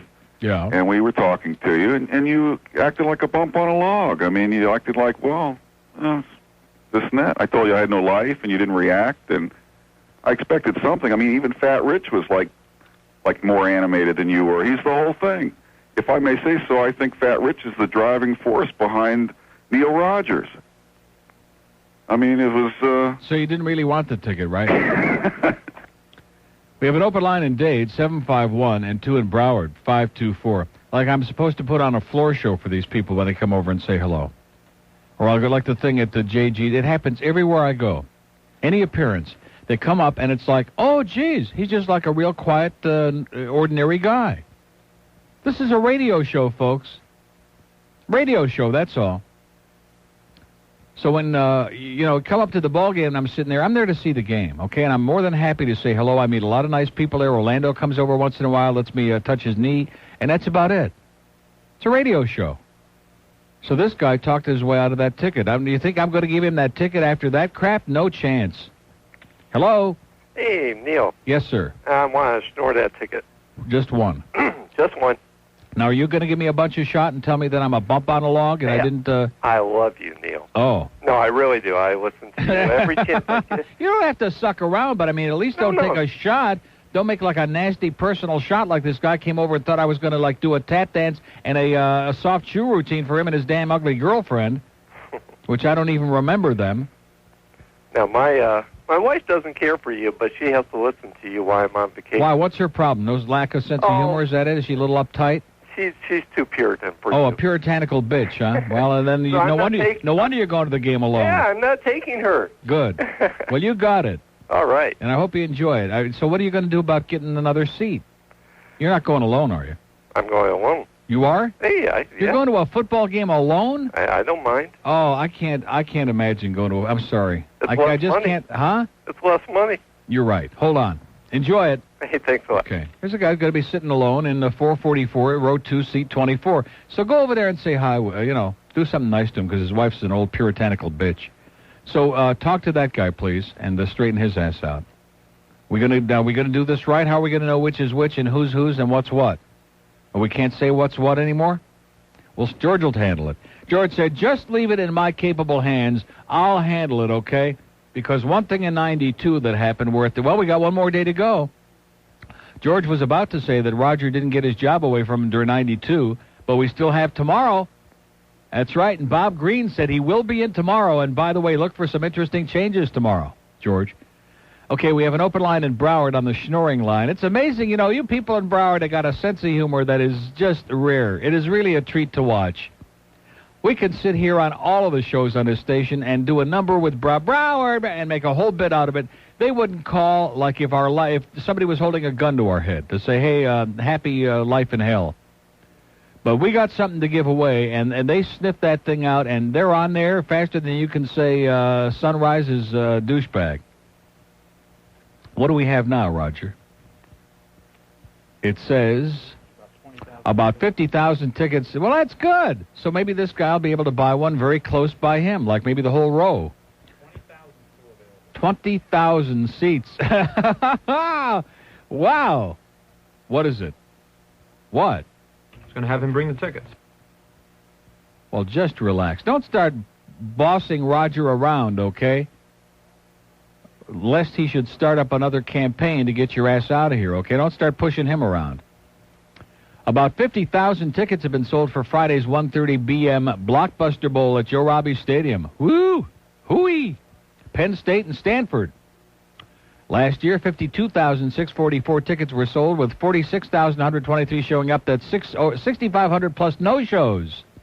6,500 no-shows. And the attendance count included several hundred reporters, security personnel, members of both teams, everybody in the stadium. The dog, the mascot, Dolph and Denny showed up. They counted. Actually, the real attendance was like 78 people who bought tickets.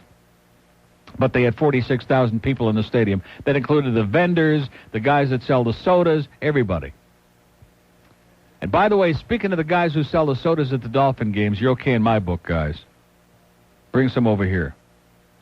So it's 20,000 empty seats yet, so I don't think these people have any trouble buying like several rows right around where they're going to be. 11:37 on the IOD network. Coming up tonight at 8, following Sports Talk 610, it's the Randy Rhoads Show, right here. WIOD. I can have an orgasm just driving down I-95. Ow! There comes a time in a young woman's life when she has to ask questions. Mom, I have to ask you a personal question. Do you douche? Sure I do. I use vinegar and water. Why vinegar and water? Because, silly, I'm Italian. Hidden Valley Douche.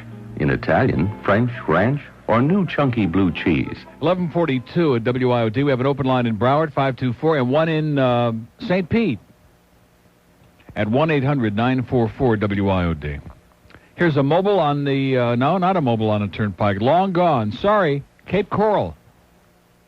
Hello? Yes, sir. Good morning, sir. Happy New Year to you. And a very happy and prosperous and all the other trite cliches. Yes, well put. What I wanted to ask you is, I heard you discussing movies earlier, and I'd like your opinion on Edward Scissorhands. I wouldn't watch, as much as I love Johnny Depp, and I had Johnny on my show when I was on Zeta 4 or 5 years ago. I wouldn't watch Edward Scissorhands if you paid me by the second. Oh, I see.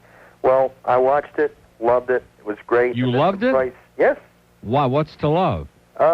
Vincent Price gave a great cameo performance. Was a very good story. And who was the guy that produced that? Tim Burton did an excellent overview satire on suburban hell. All the houses in suburban hell, they're painted the same little pastel colors, same lawns, same sidewalks. Why is it that Johnny Depp is always in these silly movies where they have him disfigured? Is there some reason for that? What was that other movie where he had the tattoos and the slicked back hair? What the hell was that? The Candy, what was that movie? Oh, geez. I don't know. You know what I'm talking about, that 50s movie where they all had the slicked back hair and the tattoos all over their... Oh, that Francis Ford Coppola thing? Was that it? Where the guys were reading poetry or something like that? I don't know. I don't know. I'm just taking a stab at it. Didn't watch enough of it. Yes, true. I don't think Francis Ford Coppola made this movie. Could be, but... The noses weren't big enough. That could be. But I would like to ask a shameless request. Yeah. When you debuted over here, you ran a cute little story with Larry King reading some story about a squirrel in a park. Larry King or Larry Lujak? I'm not sure. Not Larry King. I don't think Larry King does stories about squirrels and nuts. Do you know the one I'm talking about? Yes. That is excellent. Could you please do that, sir? Immediately, if not sooner. Thank you very much. Have a great New Year. And you too, sir. See ya. Thank you. Okay, watch out for those scissor hands, man. Boy, I guess that's why Johnny Depp wasn't running around naked for a long time after that movie. We have an open line in the out-of-town line, 1-800-944-9463. It did raise some interesting questions. In other words, I guess what we're trying to say is that maybe Johnny needed a helping hand in that movie, right? Here's Kendall. Hello. Yeah? Yes, sir. Yeah.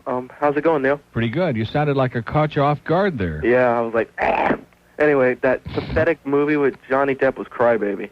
Crybaby? Yeah, that was... I tried to watch that 2 or 3 times, and it made me want to cry. Yeah, I know. What is wrong with the movies this kid gets into? I mean, he's a good actor. He's a good-looking guy or girl, whatever he wants to be on a given day. He's kind of like... And he just gets into these real crappy movies. Yeah, meets the worst directors, I guess. That's it. Anyway, I was wanting to call about that guy that called about the tourists. a while ago? Oh, yeah, how could we forget? Oh, man, what the hell is his problem? Life. This is the Neil Rogers Show, not the benefit plea for tourists. God damn.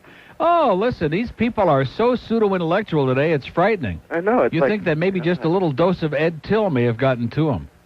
If he cares about it, hey, you care about the tourists, make a New Year's resolution. We don't want to hear it. Right. We don't want to hear it. I don't Exactly. In fact, I think the tourists ought to have to pay a sin tax, speaking of Ed Till. It's a bunch of crap. It's a bunch of shot is what it is, sir, and that's one of the resolutions we're all making is we're not hearing any more shot on the year in 93. We're not taking any more shot from any of these pseudo-intellectual callers who wanted... How about that old fart that called from Hollywood who wanted to start a big song and a dance about the Cubans on a plane? What has that got to do with our show? Yeah, I know. And what is there to say about that anyway? I mean, good luck to them and have a great life, right? Put a little damper in our life. Jesus. Right. Put a little thing on it already, for crying out loud. Have a good laugh and relax, and 6,000 years from now, who the hell's going to give a crap about any of this stuff, right? Right. Right. So you have a hell of a New Year, all right? And you too, pal. All right. See ya. There's a guy that we could all relate to. Guy with a little sense of humor and not so uptight and psychotic and goddamn serious. Dear Uncle Larry and little Tommy, lightning has almost struck twice in Lake Forest. I remember you reporting about the little poodle that weaved its way through the traffic in Lake Forest only to be splattered by a Northwestern train. Well, a similar incident happened about a week ago involving a squirrel. My friend and I were on our way to get some lunch in Lake Forest last Saturday when we noticed a squirrel trying to weave its way across the traffic on Western Avenue. We were in a car about 20 yards away from the squirrel when it started to make its way across the street. The squirrel was probably not as mobile as it could have been because its mouth was really stuffed with nuts from the park. Oh. Luckily, though, the squirrel scampered across traffic, and my friend and I were relieved that he was safe. Suddenly, two girls who were on a bike ride appeared along the side of the street. They were really flying when the confused squirrel jumped into their path. The girl tried to avoid the squirrel, but he somehow hit the back tire of her bike and got caught up in the spokes. Oh, gee. The poor squirrel went around in the wheel several times before he got free and was flung on the grass. To our surprise, the dazed squirrel got to his feet and staggered away, apparently okay. Oh, good. The girl who was riding the bike was a little upset, but I'm sure not as much as the squirrel. Luckily, he didn't lose his life, but he might have lost his nuts. That's right. So anyway, where the hell is my old WLS jingles? Oh, way the hell up there. What is it doing near the top? God, somebody's been... 89 WLS. Okay, Randy is right. Larry Lujak was God. He was great. Not the best, Randy, but he was great. 11:48, we have an open line on the out-of-town line. 1-800-944. Maybe he was the best, huh? I like Bob and Tom. And I have no idea why they're in Indianapolis. I don't understand that. They must be making an ungodly amount of money and keeping it a big secret. Because they are much too good to be in Indianapolis. God, what are we doing here? It's 11:48 on the IOD network. Catch the latest news from the 610 WIOD News Center each hour. Plus an update on traffic and the current weather forecast. WIOD. 11:52 at WIOD. Little QAM spy report this morning. Just had a call. Somebody told me that Moynihan was talking on the air about what the QAM listeners like best about Hank Goldberg. His body's stupid! That was funny. More changes coming over there. God almighty. How'd you like to try? You think we're bad. How would you like to try to count the changes at QAM in the last year? Besides the underwear changes every time the trends come out. We have an open line in Broward, 524. Are we going to call Mike at My Favorite Muffin now? Because we had a nice salad, and we were thinking what would, top it. Look at Richard Bay here. What the hell are these guys doing? What is this all about here? I think we're going to have a little action right on the screen now. They're just all coming in from off stage. Look at that blonde bimbette back there, huh? Who's wearing one of those S&M outfits with a whip and a chain, and this guy's about to take his pants off. What's going on here, man? Richard Bay is God, although I must say this. Richard Bay is the one who convinced me to send away for that Juice Man, too, okay? So not everything in life is much more than just whoring around. Are you calling Mike at My Favorite Muffin? And see if he'll bring some of those real... Just one is all I want. One of those ones that weighs about 6 pounds. because that's something you can eat. See, people think that, well, if you don't eat meat and all this milk and stuff that clogs up your arteries in your body, that doesn't leave anything else. Well, you're wrong, man. You are so wrong. In fact, I guarantee you that you could still be the biggest fat slob and never eat meat again. It's possible. Eat enough of those muffins. Miami Beach. Yeah, Neil. Yes, sir. Hey, what's up? How you doing, pal? I got a question for you. Okay. Did you see the movie Toys yet? I wouldn't watch that if you paid me by the millisecond. Don't go. I've heard it is just the absolute biggest piece of shot in history. I went last night. And Another Robin Williams bomb. Oh, that has to be his worst movie yet. Really? Yeah. That's saying a lot. LL Cool J couldn't do anything for it either. Yeah. I mean, I was ready to walk out. Or ask for your money back. Oh. If I wasn't like half asleep, I would have left. Yeah. So just don't see it. Okay. Okay, thanks. Have a great New Year. Bye. Bye-bye. Well, the verdict is unanimous on Toys. Poor Robin Williams. That's so bad. So bad. In the meantime, he's raking in millions of dollars, and we feel sorry for him. See, that's what bothers me about how stupid we are. We're dumb. Guy's getting millions of dollars for every one of these bomb movies that he's making. We should feel sorry for the people who put up the money for these movies, for the poor damn producers, like Gene Wilder. Why is it I always think that was a Mel Brooks movie? Was it? The producers? That was with Gene Wilder, wasn't it? And they were doing Springtime with for Hitler? That wasn't the producers? What was that movie? History of the World Part 1? No. That was not History of the World. Hitler on Ice? What? Hitler on Ice? No, not Hitler on Ice. That's Eddie Shack was Hitler on Ice. You don't know what you're talking about. Anyway, we have an open line on the out-of-town line, 1-800-944-9463. See, someday you'll be old and senile too, George. You don't even remember what your name was. is. The producers. It was the... See, there you go. I don't know what you're talking about. The producers. And they were singing Springtime for Hitler. Now, wasn't that a Mel Brooks movie? It was. Now, was Gene Wilder in that movie? Anne Bancroft was in a movie, I know that. What are you laughing about? That's Mel Brooks' wife is Anne Bancroft, who was in Fatso, but he wasn't. But Dom DeLuise was. And I still haven't brought you that. I don't want to bring you like a washed-out old copy. I want to bring you a virgin good copy because it's too good of a movie. I mean, the copy I got of that is on a real bad quality tape, and it was off on TV, and it looks like the colors are all running together. It's like a fourth-generation dub. And if you're going to watch a good movie, you should see good quality. And especially when they're yanking all the food out of the refrigerator, when that big Oscar Lapidus comes up there. That's one of the greatest scenes in the history of the human race. In Fatso, when he calls Chubby Checkers, because he's having a fit, he's had his brother put locks on all the on the refrigerator and all the cupboards. He had locks on there without the bagels. And he likes chasing him around the apartment with a knife, making him trying to get the key to the locks. And so anyway, he's having this breakdown, and he calls up Chubby Checkers. You call them, and they come and help you through the crisis when you're overeating.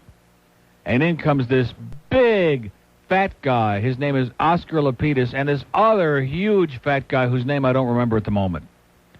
And they're sitting around, and they're like drinking hot water to try to help them through their desire to eat, to pacify them. And they start talking about the kinds of food they like, and about, he says, do you ever take a jelly donut and melt it in the oven? He says, oh, yeah.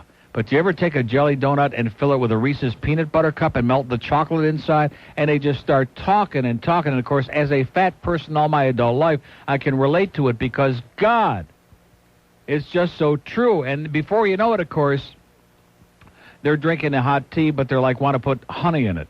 Where's the honey, Junior? And they take Junior's Dom DeLuise's brother, and they take and they grab him, and they grab the keys, and now they open up the refrigerator and the cupboards, and they call out for pizzas and for quarts of ice cream, and they're sitting there, and at the end of the scene, they're all like passed out on the floor from an eating orgy, and it's the greatest moment in history, and George never saw it. Boca. Yeah. Am I your only caller here? No. No, nobody else is calling from Boca. Well, listen, don't knock it. We already had another call from Boca today, and that's our quota. Whoa. So you're the second one. That's it. Yeah, I'm wondering something, Robin. In fact, wait a minute. Hold on a second. Are you Boca on the Star Line? Hello? Boca. Yeah? Get out of here. Somebody put their kid on the phone. Yes, sir. Go ahead. Yeah. Robin Williams. I'm wondering something. Yeah. Is it just me, or has he not been in a decent movie except Good Morning Vietnam? That's my opinion. I haven't seen that. Like Awakenings, I wouldn't watch because it's morbid and depressing. A lot of people think that was a great movie. It's morbid. I've seen it. It's not that good. Okay. And comedian, Dead Poets Society was highly touted by a lot of pseudo-intellectuals. I tried to watch it on a cable, and within 10 minutes I had shut that off. He's just not a movie guy. He's a great stand-up comic. He's a funny guy, and we feel sorry because he's probably worth about $100 million, and he's in a lot of crappy movies. So I'm watching Richard Bay, and I just want to get your advice. You think the blondes or brunettes would win the war? They've been fighting on the show. Yeah. That's what the show is about. The Amazons, man. They all look like they could beat the crap out of us, I'll tell you that. Have a great New Year, pal. You too. See, and Richard Bay is God. That's one thing we need in 93, a lot more TV like Richard Bay. We don't need Sally and Geraldo and all these depressing stories. Did you ever stop and wonder where do they get those people? Where do you find people who are anxious to come on the air, like these couples who hate each other, who allegedly despise each other, and the husband has raped the wife and run off with the children, and they're sitting up there very calmly on the stage, side by side. So you know it's either got to be contrived and it's all make-believe, or they're getting paid through the nose to be on there. Because what person in their right mind wants to come on, and what other person watching in their right mind wants to watch all these other people's problems?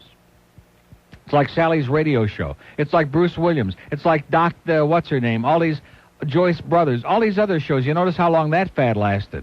People are not interested in hearing other people's problems. They got enough problems of their own. They don't want to hear about all these other... They want to see a lot of hot flesh on the air. And maybe in January 20th, after we get the new president in there, we get Sykes and all these other Nazis out of there... This is South Florida's news, traffic, and weather station. Then we'll News see Talk Radio 610, WIOD, Miami, Fort Lauderdale, and the Palm Beaches. We all want to see it now. It takes forever to get that taste and smell out of your system. News Talk Radio 610, WIOD presents The Neil Rogers Show. Talk along. To talk with Neil, dial 751-WIOD from Dade. In Broward, 524-WIOD. Outside the 305 area code, toll-free 1-800-944-WIOD.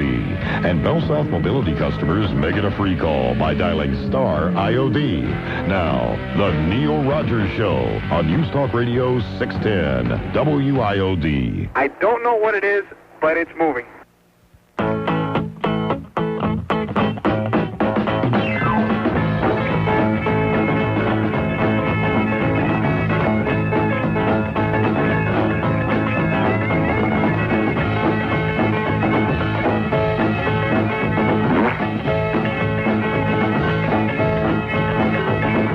Do you like boobs a lot? Yes, I like boobs a lot. Boobs a lot, boobs a lot. You gotta like boobs a lot. Really like boobs a lot. You gotta like boobs a lot. Boobs a lot, boobs a lot. You gotta like boobs a lot. Down in the locker room, just three boys. Beating down the locker room with all that noise. Singing, do you like boobs a lot? You gotta like boobs a lot. Boobs a lot, boobs a lot. You gotta like boobs a lot. Do you wear your jock a lot? Yes, I wear my jock a lot. Got to wear your jock a lot. Gotta wear your jock a lot. Jock a lot, jock a lot. You gotta wear your jock a lot. Got to wear your jock a lot. You gotta wear your jock a lot. Down on the football field. You never can tell what a heel can wheel. So you gotta wear your jock a lot. You gotta wear your jock a lot. Jock a lot, jock a lot. You gotta wear your jock a lot. If I had a flag along. If I had a flag along. If I had a long flag along. If I had a long flag along. If you like boobs a lot, tag along. Beep, bop, you boob a lot. You gotta like boobs a lot. Boobs a lot, boobs a lot. You gotta like boobs a lot. They're big and round. They're all around. They're big and round. They're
That is a bunch of shot. That is great radio. 1208 at WIOD, and that is really something, is what it is. The fact that it's kind of thinning out a little bit today.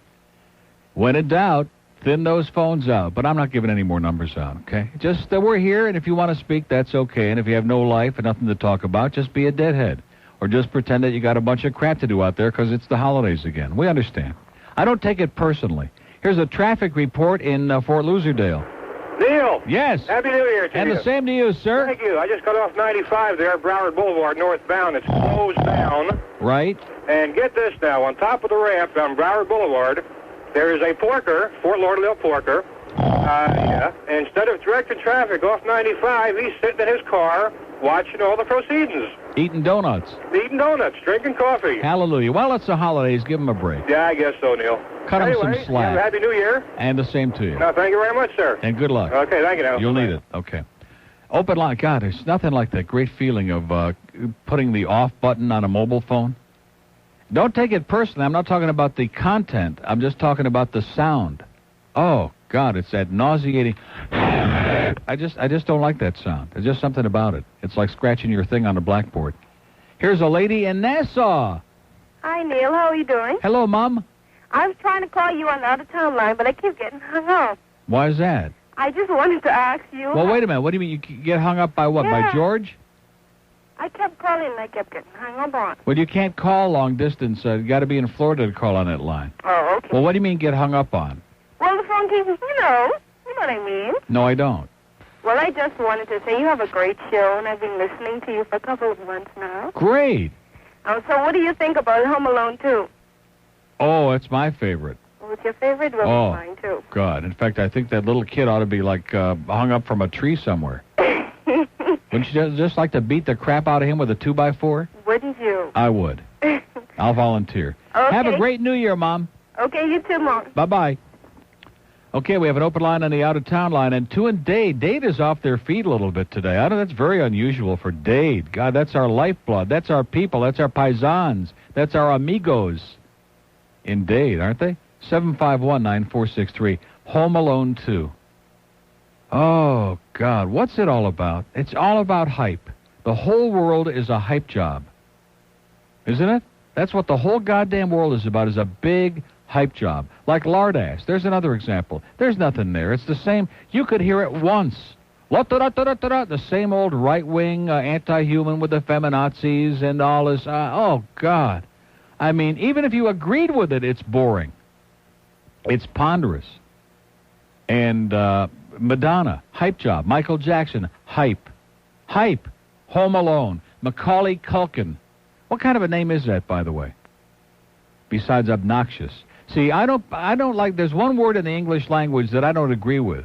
Precocious. I don't go for this crap about precocious little kids. Little kids like that are obnoxious and bratty and disgusting and out of control and out of order and ought to be slapped around a little bit, or a lot, as the case may be in his case. I mean, like beaten until the blood is just gushing out of every pore in his body.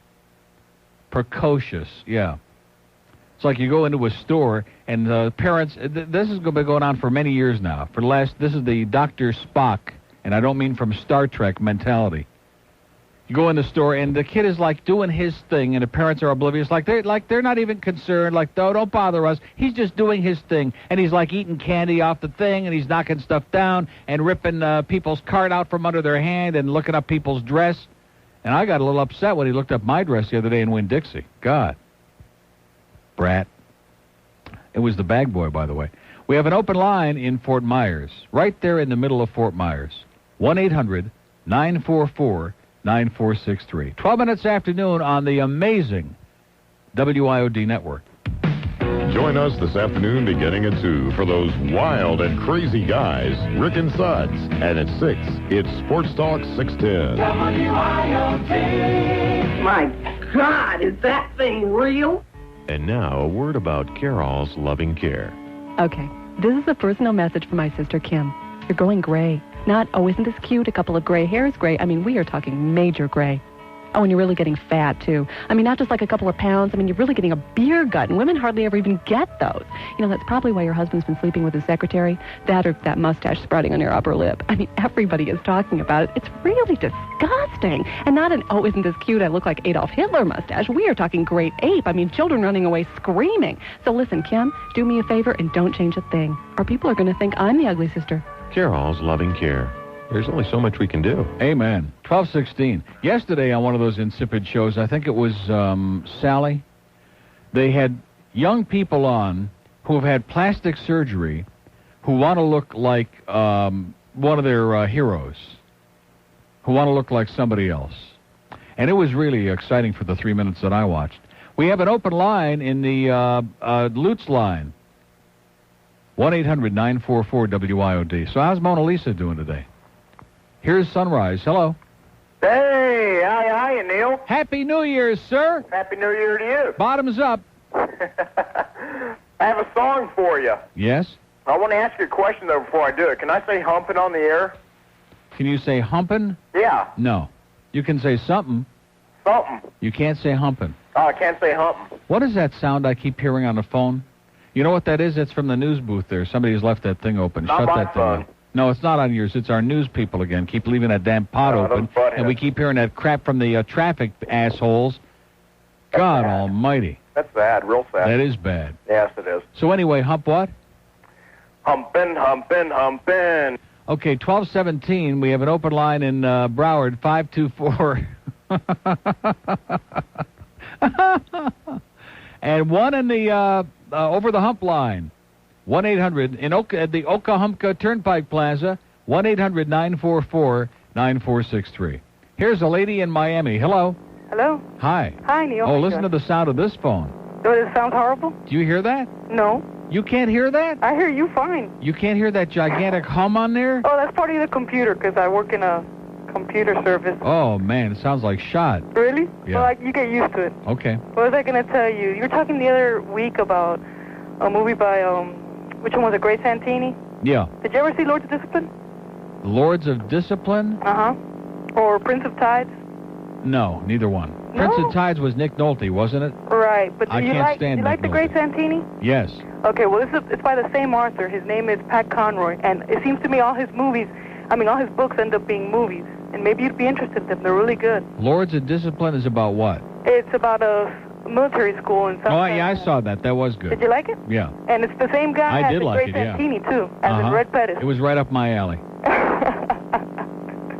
What was I going to tell you? What's another one? Do you know anything about the movie Omega Man? Do I know anything about it? Yeah, I never saw it. Oh, it's a very good movie with Charlton Heston. It was originally called something else with Vincent Price. The original, what the hell was the name of it? Somebody will call who really knows their movies. It was originally something else back in the early 50s, and then it was a remake with Charlton Heston. Very good. Yeah, I'm trying to get it. And he didn't even give any right-wing politics in the movie either. And did not play God or Jesus or Moses. He just was a very good movie. I'm trying to get a copy of that one, but I can't seem to find it, of the Charlton Heston version. And what was I going to tell you? How about, that other movie that I really liked that I wanted to know if you had seen it. Oh, Shattered, by the way, was really good. Yeah. Deceived was, too. Right. I thought that Kiss Before Dying wasn't up my alley.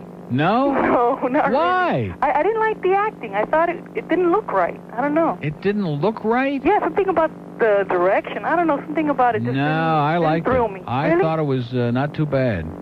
What was I going to tell you? What's another one that I liked? The Biloxi Blues. Did you like that one?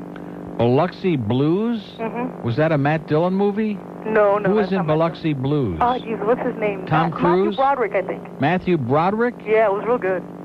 I don't think I saw that. That one's really good. You'd probably like it. Really, really funny. And I did like, what was the movie he was in with Marlon Brando?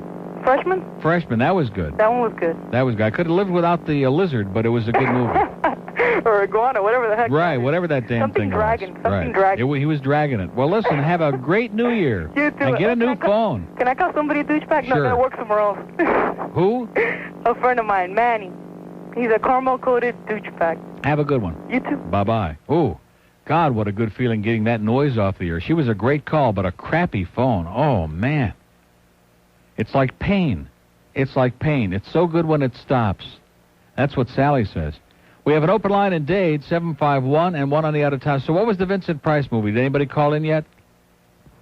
Do we know? We don't know yet? Well, let me look it up in the book. The Last Man on Earth? Was that the name of it? It might have been Last Man, because that was the storyline of the whole thing. Was like after the nuclear war, and the few remaining people, and they were like running around with rifles and shooting each other because they were like trying to get the remaining food, and they were all paranoid and psychotic, and it was really interesting. It was kind of like living in Miami. 21 afternoon on the IOD network. Don't miss the Weekend Magazine, featuring the latest news, information, trends, and what's happening this Saturday and Sunday morning right here. WIOD. What was your first break? I went to work and knocked on doors and got a job at a small radio station in Miami Beach, Florida. I did everything. I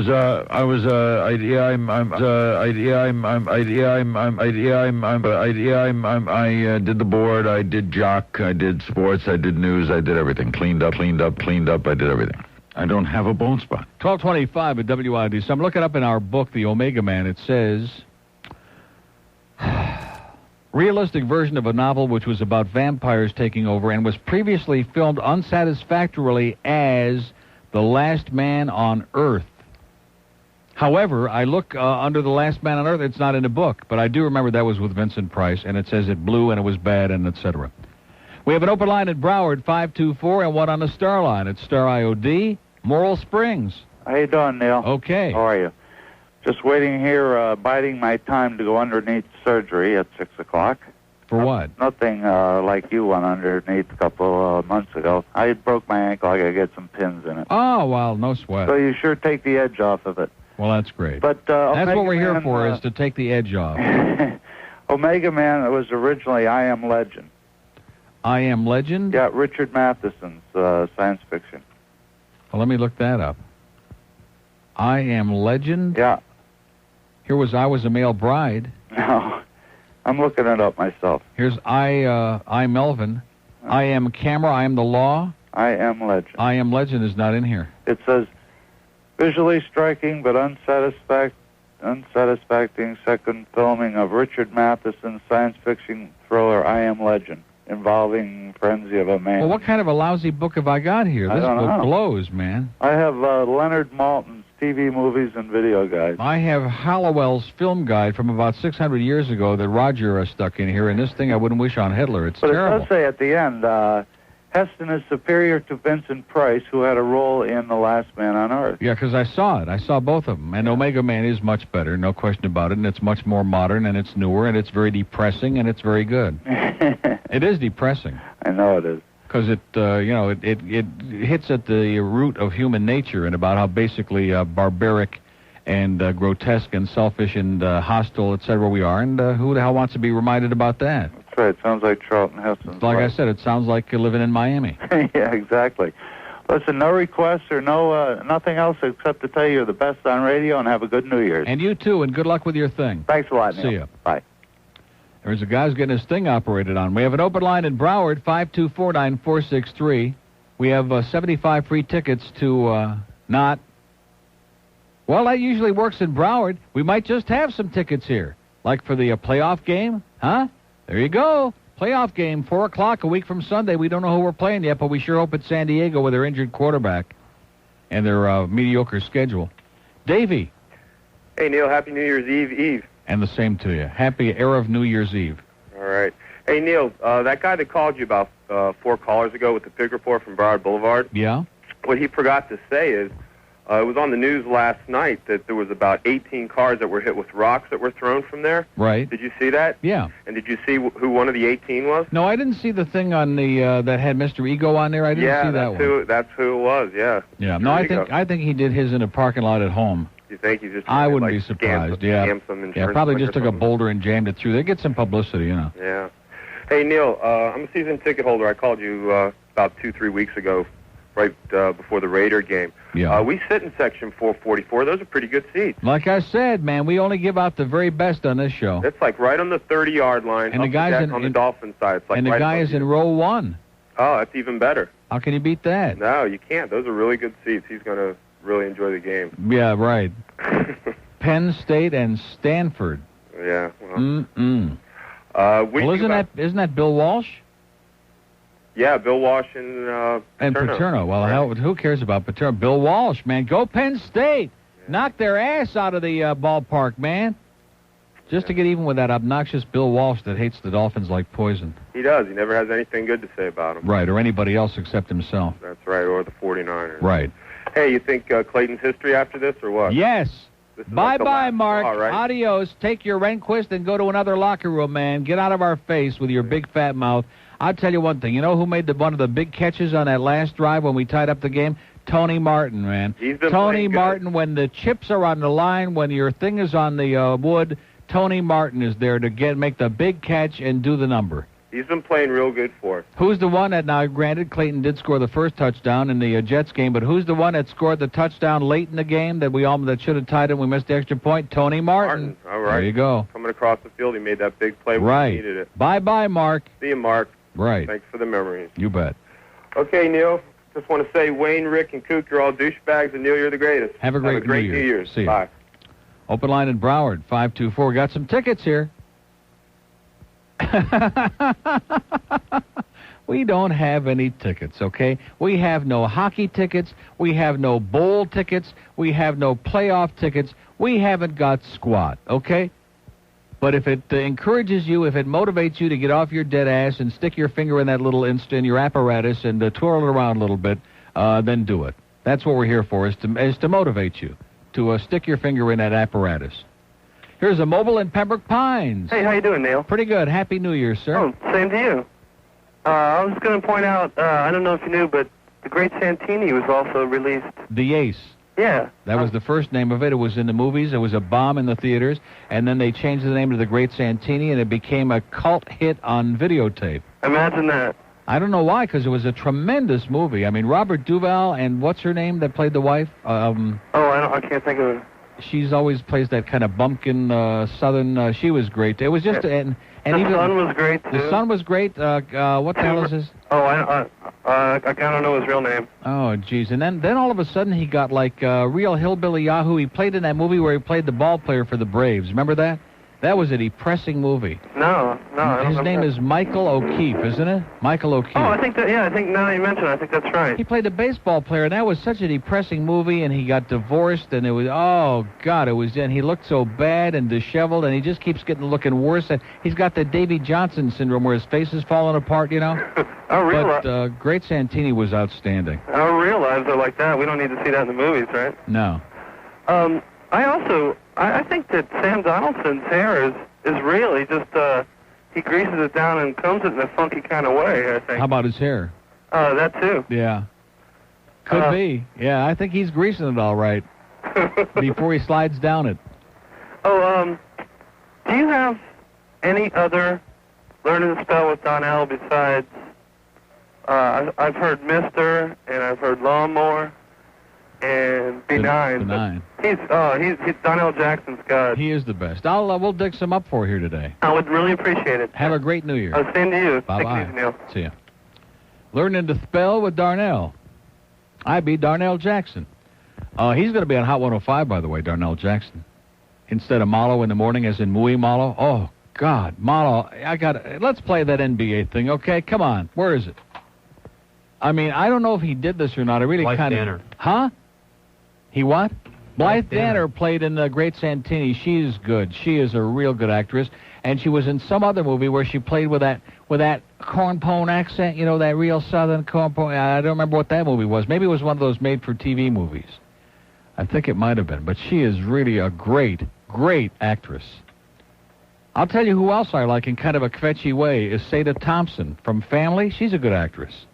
But she was kind of a kvetchy mother. She was like, in fact, that whole Family, because that show is still on in syndication on like 75 times a day on the cable. And in its time, I thought it was a pretty good show. But as you look back on it now and watch it, it's annoying because they were all like nerds. They were all, I mean, Willie, Willie, get out of the house and get a life already, okay? Get your hands out of your pants and go do something already. And that Christy McNichol, man, I mean, you talk about Macho Man. I mean, she just, I don't know what her story is. Didn't she just have like a nervous breakdown or something, or committed suicide, or did she die? What happened to her? Huh? Something just bad happened to her.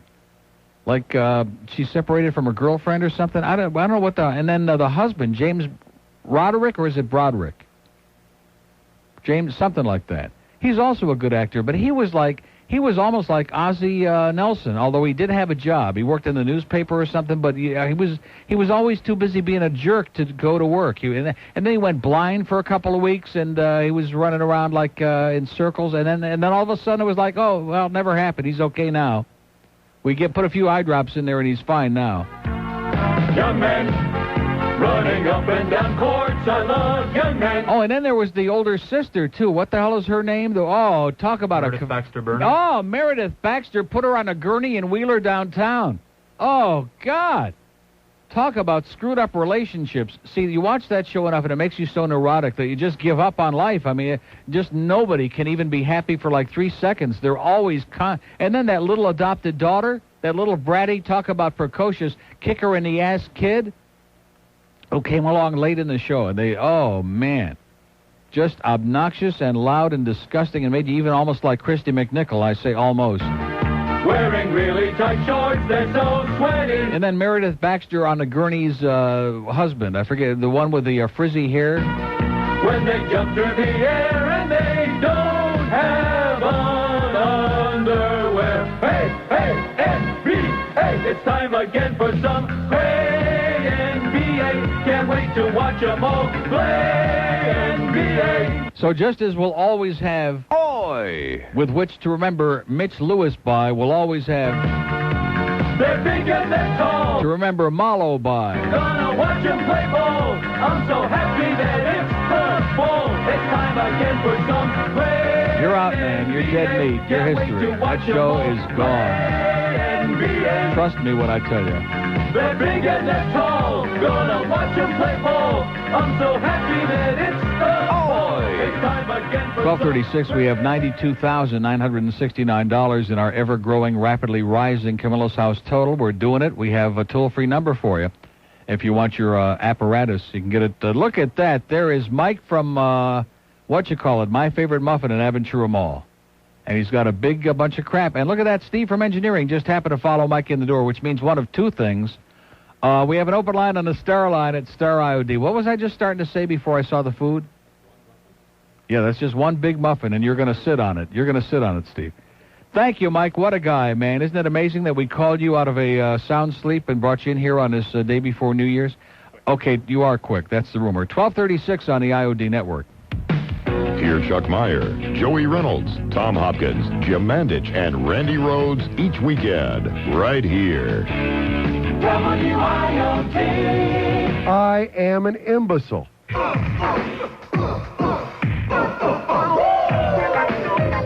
This is Leonard to Spell with Darnell. I'll be Darnell Jackson, and today we're going to spell the word defense. Spell it with me now. Defense. D-E-F-E-N-S-E. Now, let's use it in a sentence. I ruined my new high tops climbing over the fence. This is Learning to Spell with Darnell. I'll be Darnell Jackson. Probably sold that Sony to defense, too. 1240, and I want to tell you something. These muffins from My Favorite Muffin, when you get a peek at what's in that box, you aren't going to believe it. Thank you, Mike. In the Aventura Mall, My Favorite Muffin, they have the best muffins in the history of the human race. God, there's like chocolate chip ones in there, and there's ones with like chocolate swirling with like a cherry stuck on the top, and there's like big blueberry ones. They're the size of North Dakota. They're so big. And the muffins, too. So anyway, Michael O'Keefe is married to Bonnie Raitt. James Broderick is dead, and he's Matthew Broderick's father, or was. Boy, that just doesn't compute, does it? He just, well, I guess because it's just a show. It's just a TV thing. What the hell is this that I'm watching on here now? What is this? Damage? It's from a movie called Damage, and once again, they're doing the horizontal position again. I mean, a movie today just isn't complete unless we have at least 20 or 30 scenes in the horizontal position, like A Kiss Before Dying. That's another one where there's like all this gratuitous. And Matt Dillon, I hate to tell you, but is one of these guys who thinks he's like Mr. Young Hot Sex Pot, fancies himself as another James Dean. And I see a lot in common there. Both ugly, both mediocre, and both highly touted and overrated and semi-literate at best. But it is a good movie. We have an open line in Dade, 751. We have an open line in Broward, 524. And we have an open line on the Star line at Star IOD. That looks like 3 on the phone. I'm just trying to keep a little momentum up because I know it's the holidays. I know you're busy. I know you have a full plate. You have a heavy schedule of things, and we're trying to hang on to you. Miami Springs. Yes, I was listening to Jimmy Cephalo, and he said it was true that annually the Dolphins are the most penis-sized team. Yeah. Well, if anybody would know, we have... Oh, no. That Jimmy, man, what a sense of humor, huh? You talk about the one word that comes to mind when I think about the first team, as they call it, on WQAM, the one word that comes to mind is lackluster. Lackluster. I mean, Jimmy Cephalo, again, nice guy, good guy, I like Jimmy. And, a not too bad football player. He could catch it every now and then, and the ball, too. But lackluster, I mean, so comatose and so low-key and so in the morning, I mean, you don't want to go back to sleep again. Dolphins annually the least penalized team. Holding. Okay, we have an open line in Dade, 751, and let's do a mobile in Fort Lauderdale. Hello. Oh, Neil. Yes, sir. Yeah, I don't know if anybody's let you know about this big traffic jam on 95 here, but, your idiot traffic guys there, they don't let you know anything. Why, you got it wrong? He had it on. He did? Yeah, he said 995 north of Broward Boulevard be closed is what he said. Is that right? Yeah, and the traffic's backed up from Broward now all the way down to Sterling Road. I'll be I damned. just want to let the people know. I didn't hear that part. Well, we finally got one. If you know throw enough crap up in the air, sooner or later you get one right. Right. All right. Thanks Take a care, pile. bye. Have a great New Year. Bye. Boy, they're here, they're there, they're everywhere today. But that's okay. We appreciate it. The Slugger's Wife was the name of the movie with Michael O'Keefe. With who else was in it? Rebecca De Mornay. Oh, Rebecca De Mornay. No wonder you remember that. Yeah, she's all right. And he has gotten so... And in fact, that movie was like the change of life for him. He became so... Not just ugly, but just slovenly. Schmutzy. Ew. And now that's all he plays is like schmutzy parts because he's a schmutzy guy. But in the Great Santini, he was like, an all-American clean cut. And remember the thing out on the basketball court, and they were out there, and Robert Duvall was playing grab-ass with the coach, and it was a hell of a movie. It really was. In fact, that was the movie where I think the locker room scene, they were drinking prune tang. Isn't that what the movie was from? Yeah. 2 open lines in Dade, 751, and 1 in Broward. Another good movie that may have been a little cornball, One-on-One with Robbie Benson. Now, I realize that most Robbie Benson movies are not movies we would discuss here on the air because only perverts would watch those because he runs around in his underwear a lot. But that was a pretty interesting movie if you're into sports and if you're into, like, the big fraud of the collegiate athletics and all that. That was pretty good. No, you didn't like that? Did you see it? You didn't see One-on-One with Robbie Benson? What are you, some kind of a goddamn communist? God, George. Here's St. Petersburg. Hello. Hello. Didn't see Fatso and didn't see One-on-One, and this man's sitting in there with a cigar in his mouth like he knows something about life? Probably not. You're right. How's our friend Bob Lassiter, I Neil? think your in-laws are right, George. Commie. How is Bob Lassiter? Yeah. Fat. Really fat. Well, besides that. Got fat on his eyelids. He's got fat on parts of his body where it's illegal in Chicago. That's why they kicked his ass out of there. Probably true. Any rumors around him coming back to the St. Pete area? I don't know. It just, you never know about these things. A lot of rumors flying around. Okay. Well, just real quick. Let's start one. Okay. He's coming to WSUN then. Oh, there you go. Great. I've got a top 10 wish list for the Tampa Bay area. Okay. Number 10, a baseball team. Number 9, a football team. Yeah. Well, that was that's a little bit later. Someone to blow up Lutz. Somebody what? To blow up Lutz. Oh! Marge shot to marry Wayne Huizenga. Oi! A real NFL quarterback. A baseball team. Someone to blow up WFLA. Cockaloon. Bob Lassiter on the airwaves in Tampa Bay.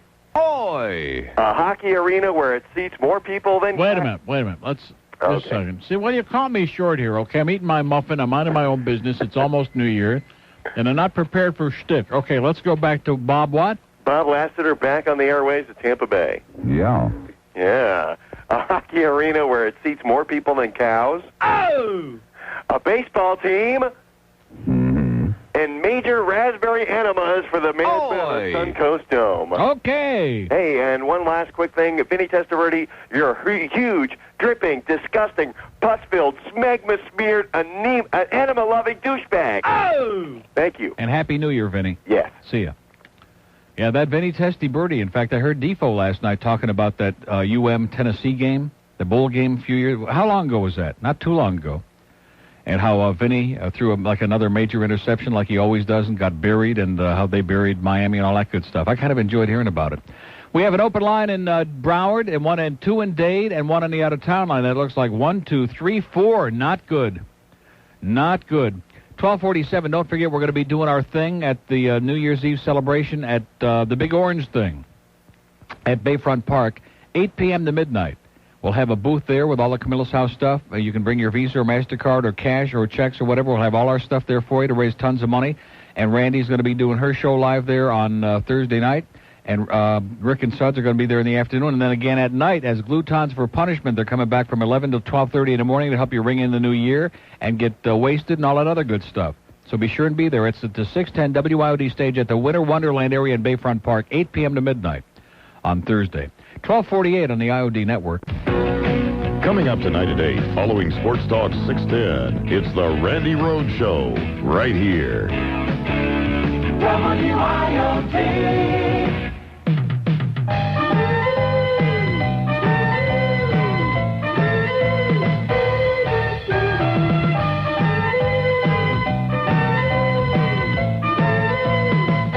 Unbelievable.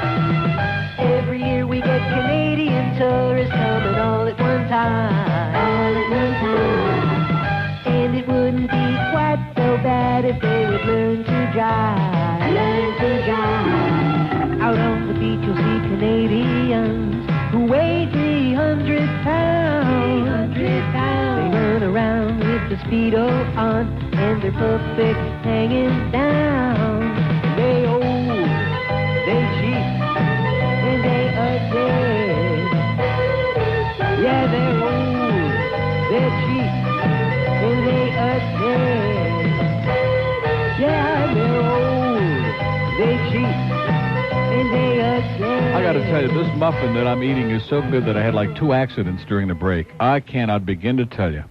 Oh, God, Mike, that's good. Anyway, we have an open line in Dade, 751, and one on a star line at Star IOD. Where's the Marvin again this week?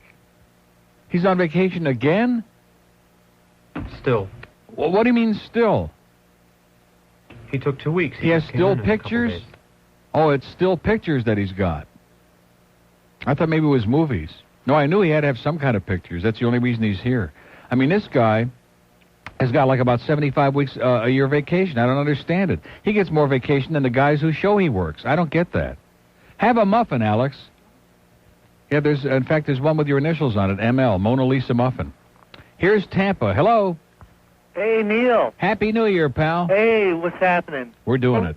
From what I understand, they're using Bob's tapes, old tapes from Flaw as warm-up acts for Dr. Kevorkian. Really? Gets him right in the mood.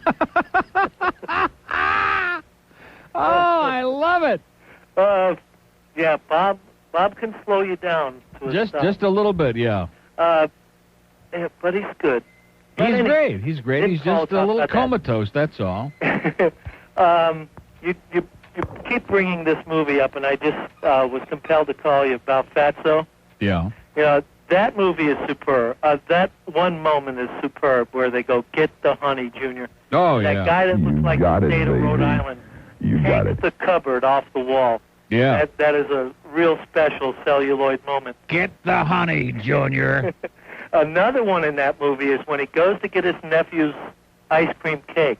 Yeah. Oh, you ate the Oni. Yeah. Oni. Anne Bancroft goes crazy, and she's like digging her fingers into the ice cream cake and destroying it because he ate a big slice out of it where it said, "Happy birthday, Tony," and he ate the O-N-Y. You ate the Oni.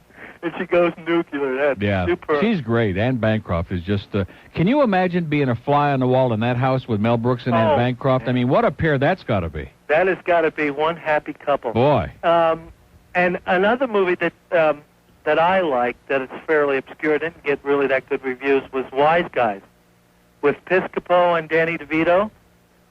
Wise Guy. I don't think I There's a saw line in that movie that I would love to use around the holidays.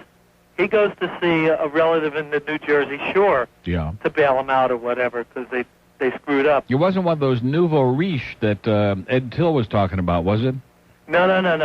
Just a joke. They play a couple of real bad wise guys. But anyway, his aunt comes to the door and answers it, and she goes, like death. We knew it was only a matter of time before you arrived. And Piscopo goes, that's a curious hello. But I always thought that'd be a good hello to use when those Joe relatives dropped in. Piscopo. Boy, I don't understand him. I don't know. What's the deal there? I don't get it.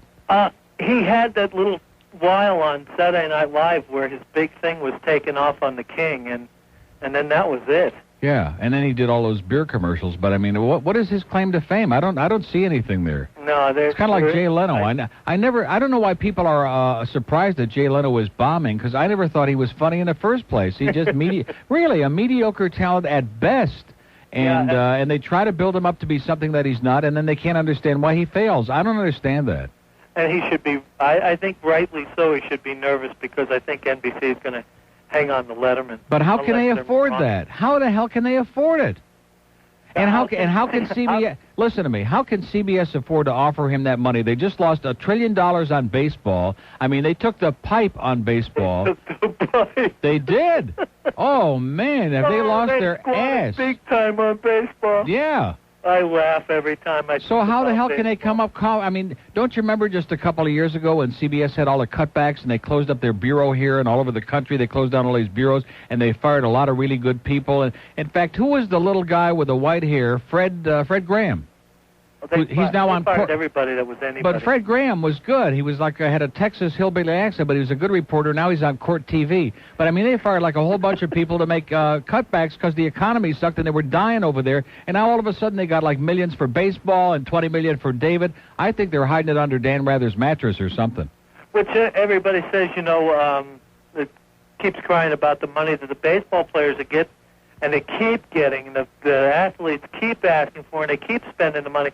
And everybody expects this golden cow to run out, but exactly when does it run out, Neil? It seems like somebody somewhere has this source of money that's just never going to run out. I guess if they had a locker room at the Taj Mahal, they'd probably have a golden shower. Well, Neil, have a great New Year, pal. Have a good New Year, son. And 50 million years from now, who'll give a crap, right? I got you. Have a great day. We have an open line in Dade, 751, and one in Fort Myers, Fort Pierce, and everything in between. Immokalee, Corkscrew. See, anybody can pick out, like, that Rick Riley picks out, what was the one? Newport Richie. Well, anybody can do that, Rick. Come on.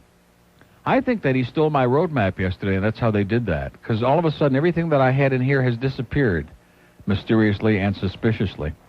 Let's do Moral Springs. Hello. Oh. It's the gang line. Gang line. Neil. Yes. Question for you. Whatever happened to Big Dave? Whatever happened to him? Yeah, I don't hear you talk about him at all. He's still around. He's in the vending business now. He's peddling it. He's peddling it, huh? Yeah.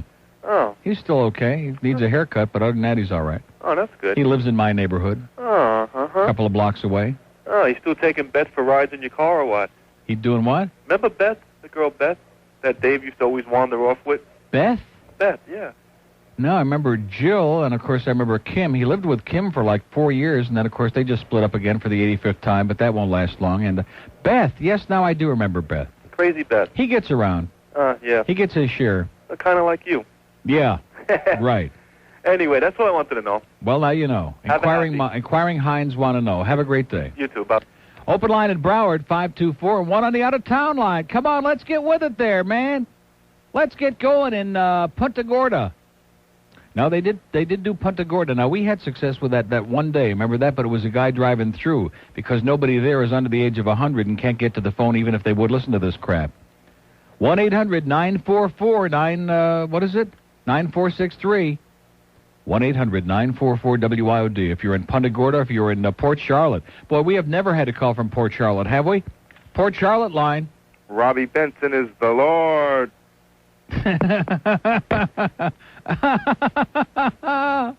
Was that Bob or Tom just in there?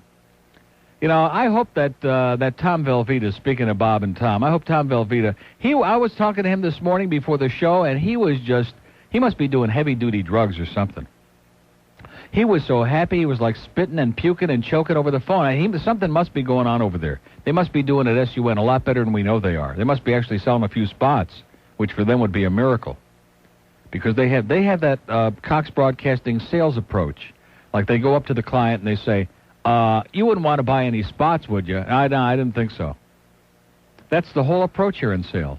But he is just ecstatic. And I started to say, I hope he really appreciates the fact that the tremendous sacrifices we've made for them, for the honor of being on the great WSUN. Bob and Tom, history, other than the Casey Kasem thing, which they sent us. See, they can't, and also the Jewish Poconos was a thing of theirs, too. When they send you something, they can't take it back. And all I can say is they got a lot of goddamn nerve getting uptight. Maybe if we gave them enough publicity, they might get their ass out of that godforsaken Indianapolis. This is South Florida's news, traffic, and weather station. News Talk Radio 610, WIOD, Miami, Fort Lauderdale, and the Palm Beaches. Unbelievable. Hi, this is Larry King, and they don't come any better than Neil Rogers. News Talk Radio 610, WIOD presents The Neil Rogers Show. To talk with Neil, dial 751-WIOD from Dade. In Broward, 524-WIOD. Outside the 305 area code, toll-free 1-800-944-WIOD. And Bell South Mobility customers make it a free call by dialing star IOD. Now, The Neil Rogers Show on News Talk Radio 610, WIOD. It's the 1 to 2 hour.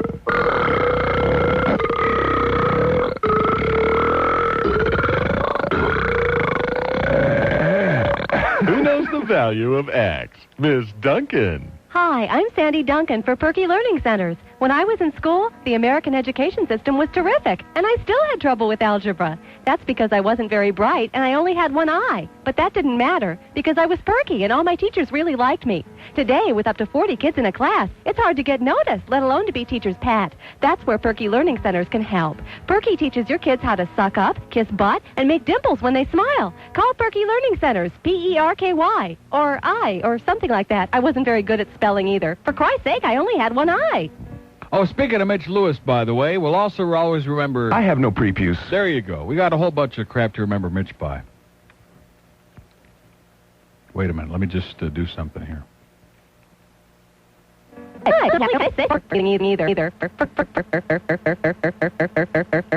Christ's sake, I only had one eye. Okay, well, that's all you need to hear on that one.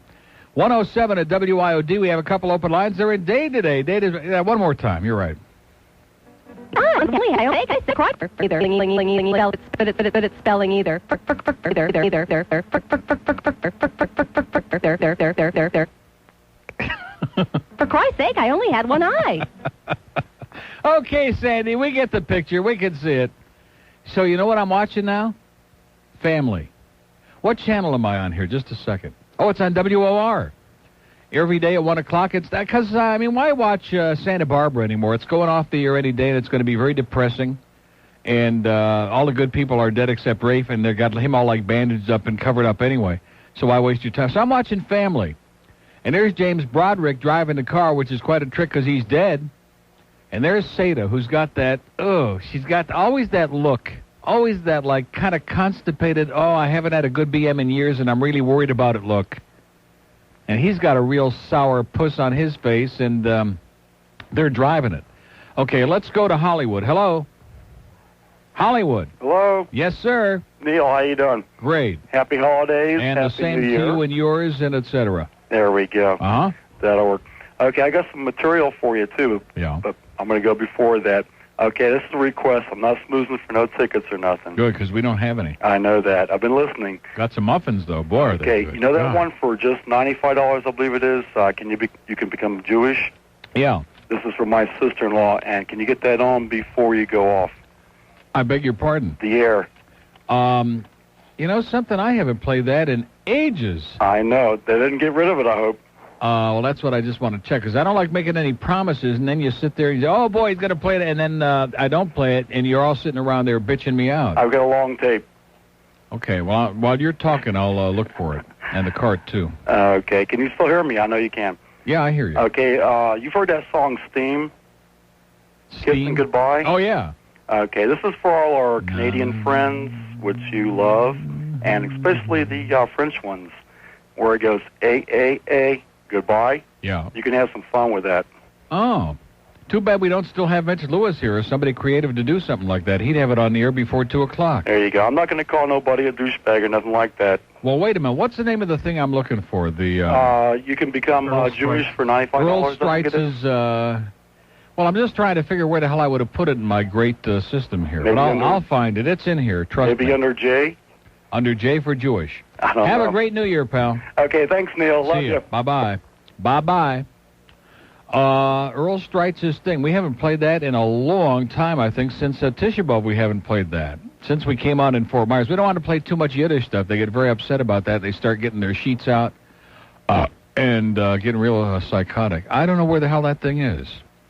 Well, there's so many carts that just kind of like disappear and walk out the door, and you don't realize. It's like the old saying, you don't know what you got until you lose it. You don't know that it's missed until you're looking for it. And then when you're looking for it and you can't find it, you miss it. Believe me. It'll be around somewhere. Maybe, huh? You think so? Not? Earl Strite. Maybe it's under S, as in Strites. Or maybe not. Huh? Don't see it under S. Maybe it's under E, as in Earl. Or maybe it's under J, as in Jappy. I don't know where the hell it is. I think this guy probably stole the cart, and he wanted to start up with me. We have an open line in Broward, 524, and 2 in Dade. Boy, you folks today are really on the old Ragola, huh? What is their story? At 751-9463. It's 10 after 1 on the IOD network. That's the latest news from the 610 WIOD News Center each hour, plus an update on traffic and the current weather forecast. WIOD.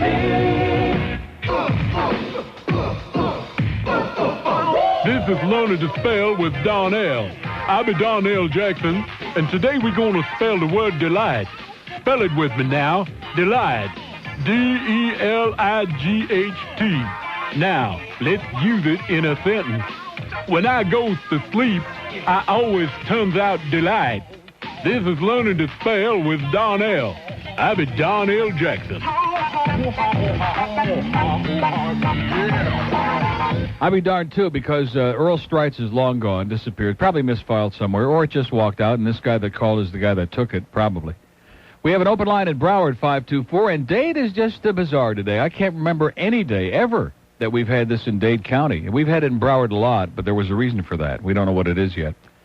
But Dade County is just absolutely doing it somewhere else. They're not playing in our neighborhood today. They're probably all pissed off about Hot 105, that Malo's getting fired. He is, too. 751-9463 in Dade. 751 WIOD. Come on, let's wake up out there, man. And Hialeah. We haven't had one call from Hialeah today. South Miami. In, what? Where the hell else is... There is no place left in Dade County where anybody knows what's going on? Here's Coconut Creek. Hello. Hey, Neil, how you doing? Okay, happy to you, sir. Same to you, sir. Listen, if the season ended today, the Maple Leafs would be in the playoffs. The Maple Leafs have won not one, but 2 in a row. I know. Woo! What's going on with them? Did you read about how they scored the winning goal last night against the Islanders? The Islanders? No, I didn't get to read it yet. Glenn Anderson takes a shot, and he fanned on a shot and just got like a little piece of it. Oh, I see it. And the Islander goalie fell back like out of the goal, out of position, and he just had to lie there. And as he was helpless in the out of the crease, the puck just trickled into the net with 50 seconds left in the game, and the Leafs get a greasy goal and win it, and we will take it. Unbelievable. It is. Unbelievable. All right, well, I just wanted to let you know. I wanted to wish the Maple Leafs a good luck this year. Well, we're going to pull out a little hat out of the trick bag this second half. Pat Burns is reactivating. George the Chief Armstrong is coming back. Well, as long as they finish above Tampa, I'm happy.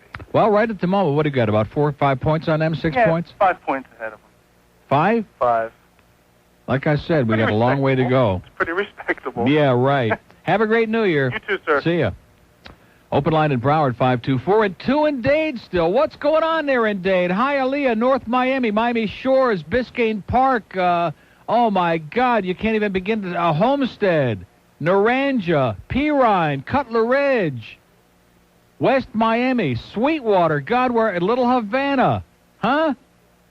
Hialeah? They just don't give a flying crap about us anymore in Dade County, huh? I guess this is the thing in the new year. Broward's coming back, Dade's shipping out. Hey, listen, if you have it all at once, who the hell needs that?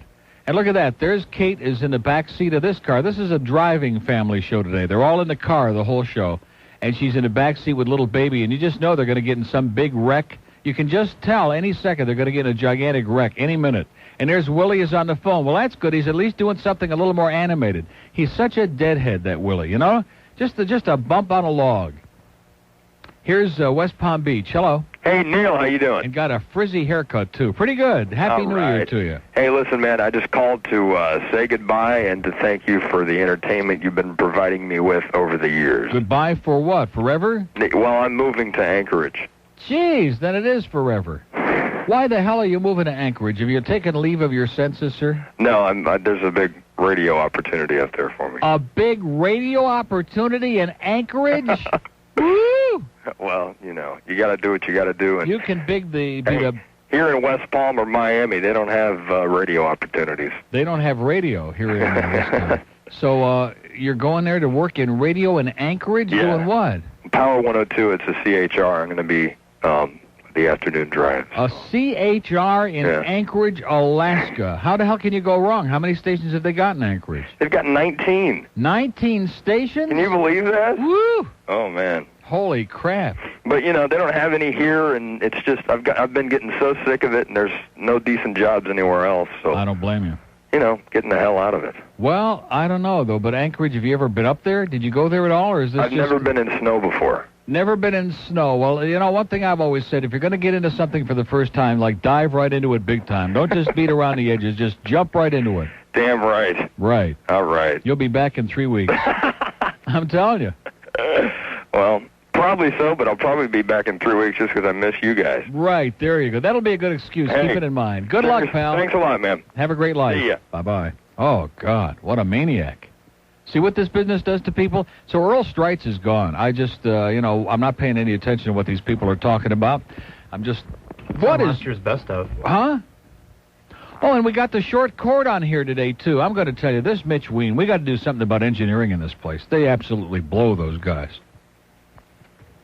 Got the short cord in here. What the hell do we have the short cord? It's on one of the best ofs?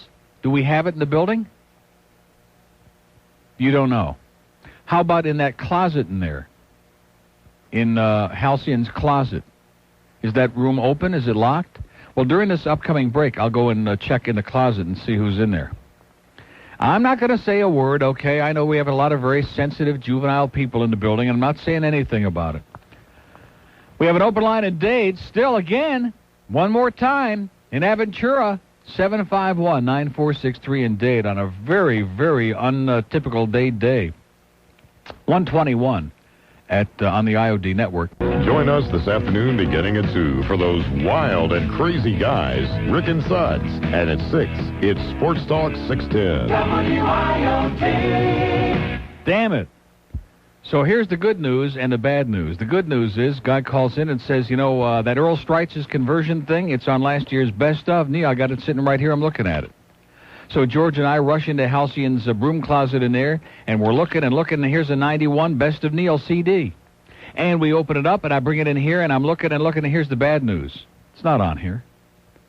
I think it was on a year before. I don't see it. And I keep looking and looking at these titles, and I don't, it's just not on here. Sometime, maybe the guy will call you and tell you what cut it allegedly is on his, because it sure as hell isn't on mine. Rick Sanchez's World, I Have No Life, Sally Struthers. Oh, God, how depressing. I mean, just here I thought we actually were going to salvage that thing, and it's not on there. Oh, look at the phone is doing like magical rainbows again. Boy, I wish you could see that. When they all go out and then they start lighting up and they rainbow across, I love that. 126, and we got Port Charlotte. Hi, Neil. How you doing? Okay, I can't believe it. Well, I'll tell you, I'm down here holidaying from Toronto. A? Yeah. And about that Leaf goal last night? Yeah. You know, it's like Susan always says, doesn't matter how it goes in, as long as it gets in. Really? Really. Is that what she says? That's what she says. Oh, you must be a big hockey fan. For sure. Yeah. For sure. Is that what Bill Hewitt says? Bill's not saying too much these days. But he does say. You're not in Port Charlotte. I am in Port Charlotte. Are you really? This is the land that time forgot. No. Really. What the hell are you doing in Port Charlotte, eh? We turned right instead of going on the turnpike. This music is the prelude, the introduction, and it signals the start of the longest-running and most listened-to program in the history of broadcasting, Hockey Night in Canada. The puck is dropped. Kelly, up to Poker. Poker gets it up to Armstrong. Armstrong waits, takes the goal! Yeah. Anyway, just say Happy New Year. Don't seem too excited about all that Maple Leaf stuff I pulled out there for you. Well, I love the I Leafs. did it just for you. Did you? All right. You left when? I said we love the Leafs. What do you mean you left the Leafs? What does that mean? We love the Leafs. Oh, I thought you said you left the Leafs, as in behind, as in Maple Leaf Gardens, and we're right behind the Leafs all the way. Yeah, I'll bet you are, way behind. You Well, sound like the ghost of Harold Ballard, if you ask me. Harold would be turning in his grave. I think he's still spinning there. Why is Some of the that? changes in Why? They actually won a couple of games this I know, year. It's but better they than got, when. you know, Borchesky, and Yeah. they signed some other Czech guy there. Well, we got all those foreigners on there, man. Well, Borja Salming wasn't bad. We got to get a few more foreigners on there. Right up to mediocrity. Right. And Doug Gilmour, he's doing it. Not. I mean, he's got like 9 or 10 goals. I always love the way you Gilmour look. is a god. He's good. That guy is amazing. You have to see him play in person. Yeah, he is good. He's very good. At any rate, Ugly, but he's good. over here in Fort Myers, they need a few more, what can I say? I'll never forget the Leafs are trading away Vincent Damphousse, man. I mean, Daniel Marois, I can deal with that. I can cope with it, but not Vincent Damphousse. You just can't. Marois was a crybaby. The guy scores 4 goals in a All-Star game, and they trade him away. What are they going to do? I don't know. Bring back Johnny Bauer. Just strap him up to the net. Have a great New Year, eh? Neil? Yeah. Love you. I just want to say call a couple of people douchebag. Yes. Glenn, Susan, Carey, and his dog pal, Major League. And have a good one. Bye-bye. See ya. Puck to center ice. Clark steals it, a 2-on-1 Toronto. Clark scores! Wendell Clark is God. Don't ever forget it either, okay? Because it could be a trivia question on the Chuck Meyer Show Saturday morning. We have an open line in Broward, 524. That'd be a good one for Dead or Alive, Chuck. Bill Hewitt, Saturday morning. There's one to put in your little list. Let's do the alley. Hello? Dead or Alive, Chuck. Hello? Hello? Yes, sir. Are you on the alley? Yeah, I'm still on it, almost off of it. I've been on since I could get back in the cell. Since you could get back in the cell? Yeah, That's what Ted Bundy said, too. I came from Naples. With a banjo on your knee, right? Right. No. As you come across, you run out of coverage, and then you get back over here on the East Coast. You mean they got a roam spot? They got a dead spot.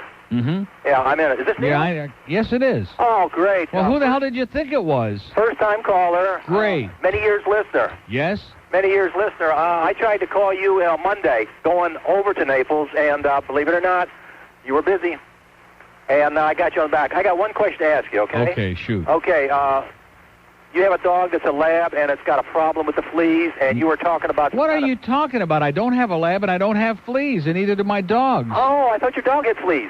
Okay, your dog doesn't. Your dog had fleas.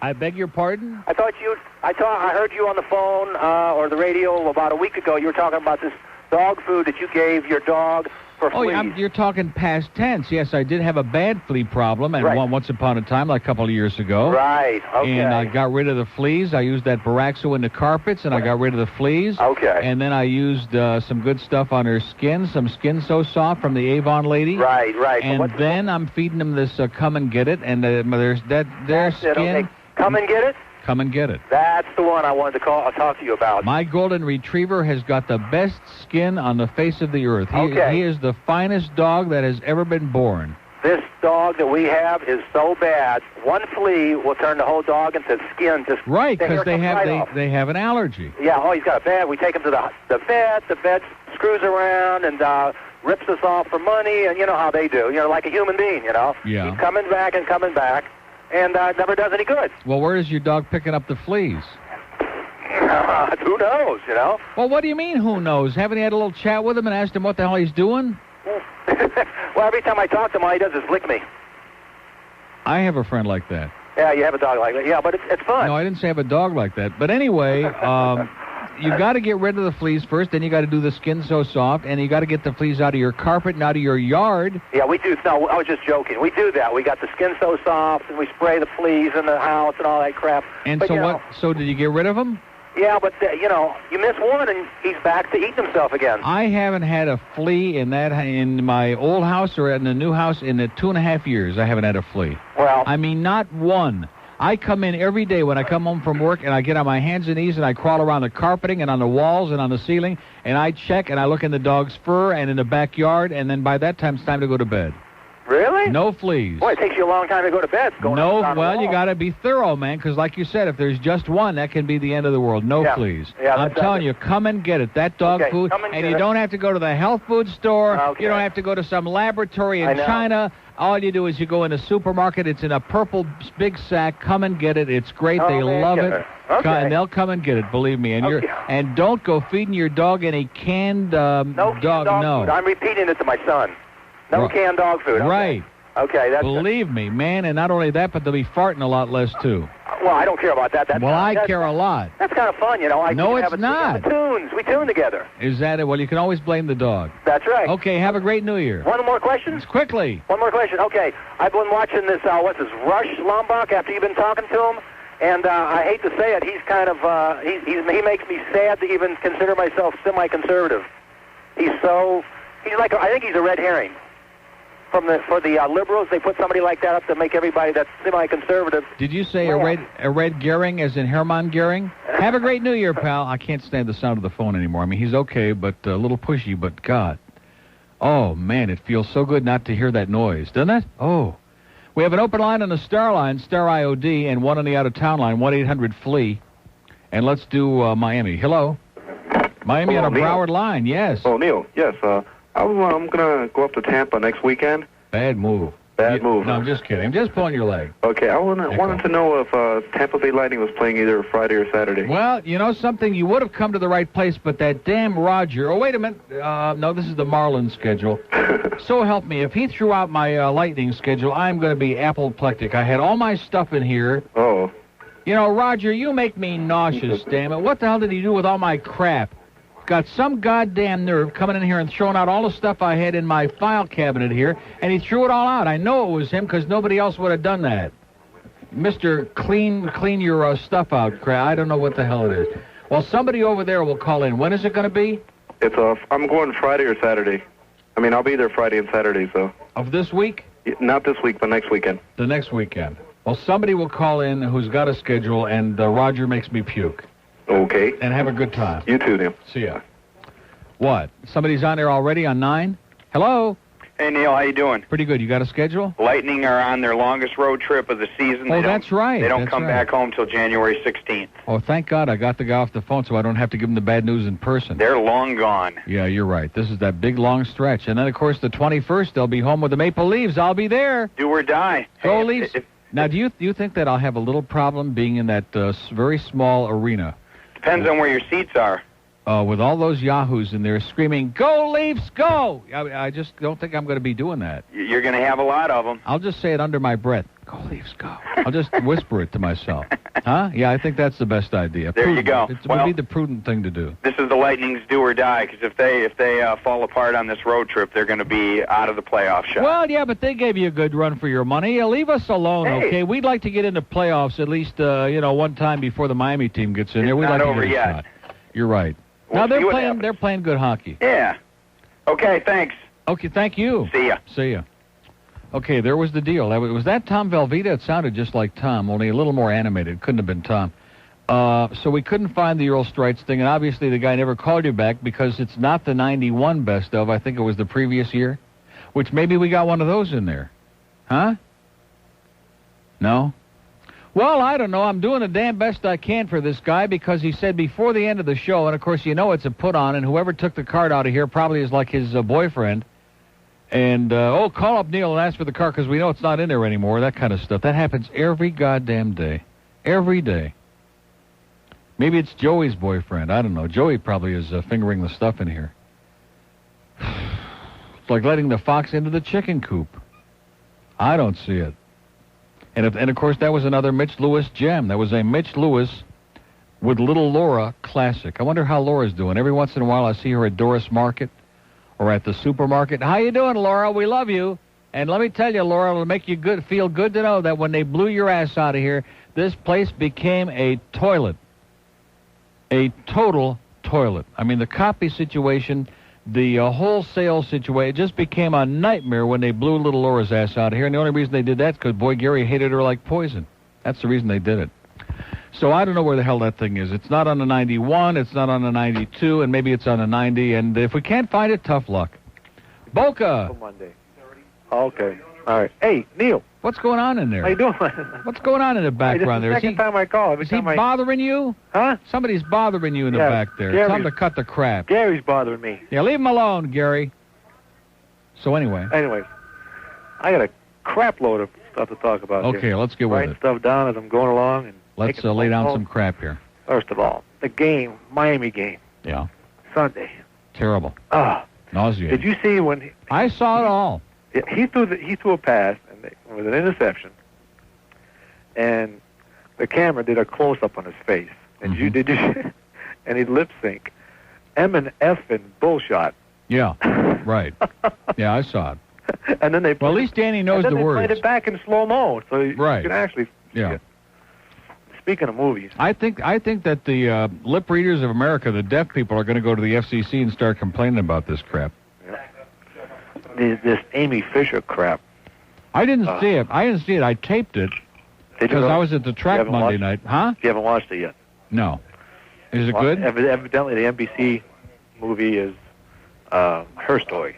And I'm not sure if it's ABC that's going to do his story, and then CBS is going to do like both of them together. Well, no, CBS already did it. Or no, it was NBC. NBC did it. NBC, I see. Right. Well, was it good? Yeah, it was pretty good. Because my mother said it was great, and of course her taste is marginal at best. I wish I would have taped that she had an interview on. Because she thought A Few Good Men was terminal, and everybody else I talked to said it was a tremendous movie. Yep. This 9 o'clock warm-up in the morning, what is the deal? I have nothing to do with that. I mean, what is with Neri? He's always, first he had a half an hour off, now he's taking a whole hour off? Right. Well, pretty soon he's going to be on from 5:30 to 6 in the morning.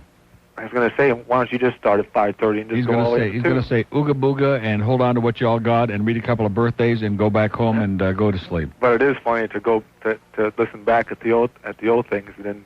Well, whatever turns you on. I mean, if you enjoy it, George works his ass off to put that crap together and to try to make it a meaningful hour. And of course, good job. He's really doing it.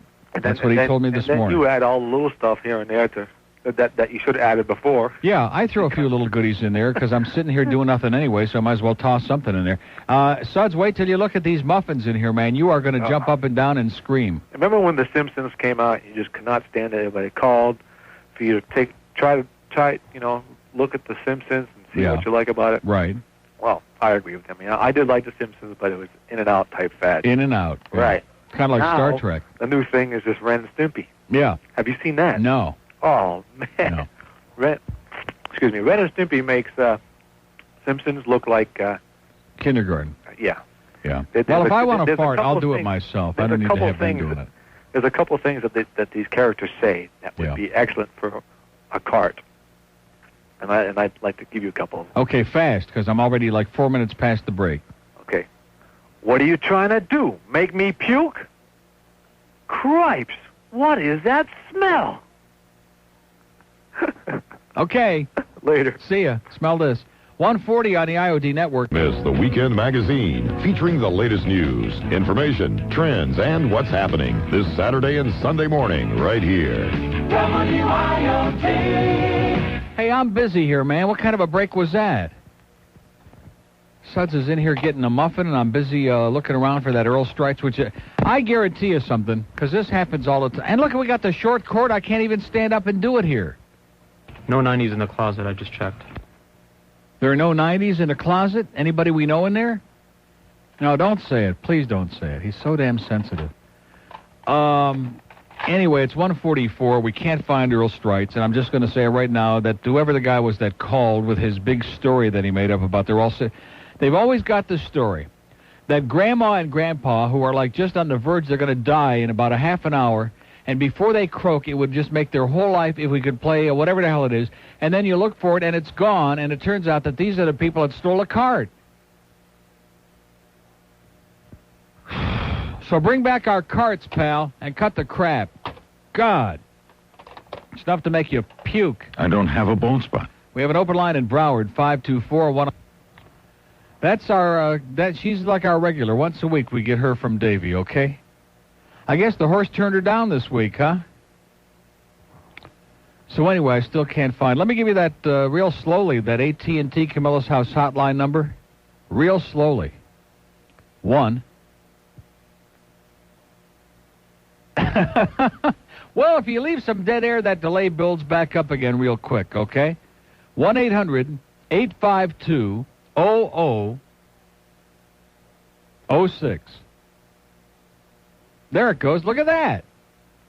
And we have 92,969. The mail hasn't even come by here yet today, so we're doing pretty damn well. Miami, hello. Hey, Happy New Year, Neil. And the same to you, sir, and the same to that bitch that just called. Oh, I think that's the Lutz guy's wife. It could be. Yeah, the guy in the alley had a point about him, I think the guy has fleas, That might be it. I saw him eating himself. I know something crawled up in there. Anyway, I saw the hockey highlights this morning on ESPN. Wild night, huh? The Flyers were going crazy, scored 10 goals, and that kid in the Chicago game, they got busted in the mouth, had 100 stitches. I didn't see that. Oh, awesome. People here are going to love hockey, Yes, they are. All the people at the mall the other day were yelling at that guy to jump. If they like violence, they're going Oh, yeah, that's right. Of course, they'll like it for the wrong reason, but we don't care. As long as they buy the ticket and show up. Hell yeah. What the hell can we do about it? Yeah, so listen, I had a question. Yes. I was watching In Living Color the other night. How depressing. Yeah, seriously. But the guy said mofo, similar to what the other guy you dumped. Is that, that... Can you say mofo? Yes, and we give you mofo your money. What's wrong with that? Oh, okay. It all depends on how you take it, if I can say that. I don't think we can say that either. Well, it was funny. This business about can you say this, see, that's what bothers me about people in this country is that they accept the worst kinds of absolutely unacceptable repression. If our ancestors, if the founding fathers would have been as wimpy as we are, we'd all be in a camp somewhere right now.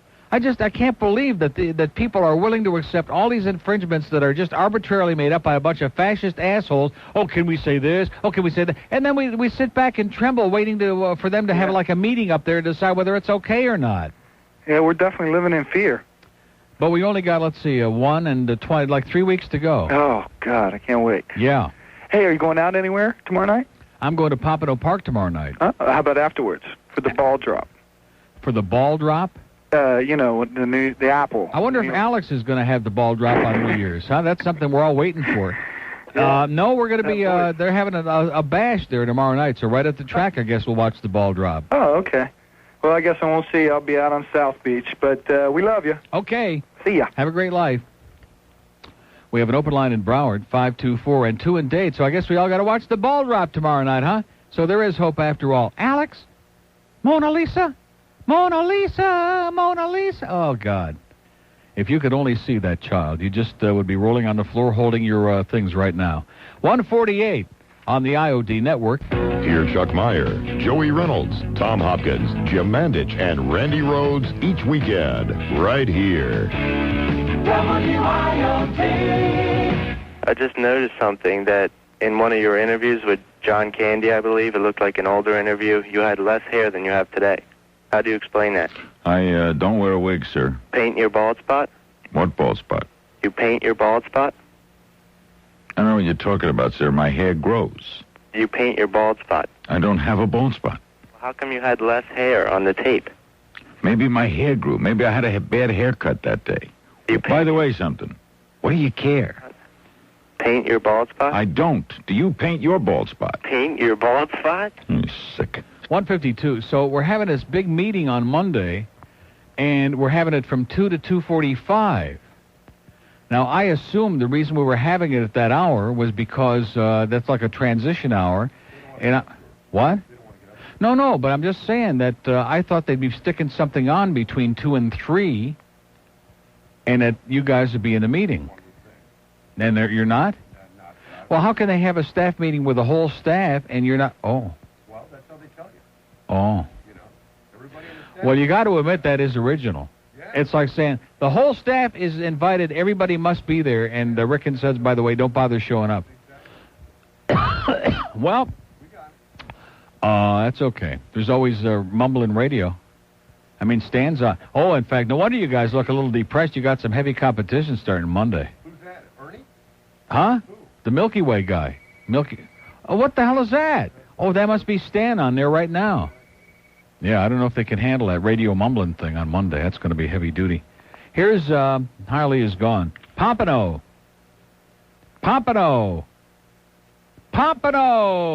Park, 7:30 tonight. Here's Boynton Beach. Hello. Uncle Neil. Yes, sir. How you doing? Another hum-ridden phone. I'm sorry, I'm at a 7-Eleven. Wow. Ironically, the same one my girlfriend drove my car through. Uh-huh. I'd like to start out with a little Happy Heineken to you. Yes. And also have a question, a little bet maybe you can settle for me. Okay, we can do it. Me and my friend were discussing the Heat last year, and he said... I have no idea. He said they went 7-0.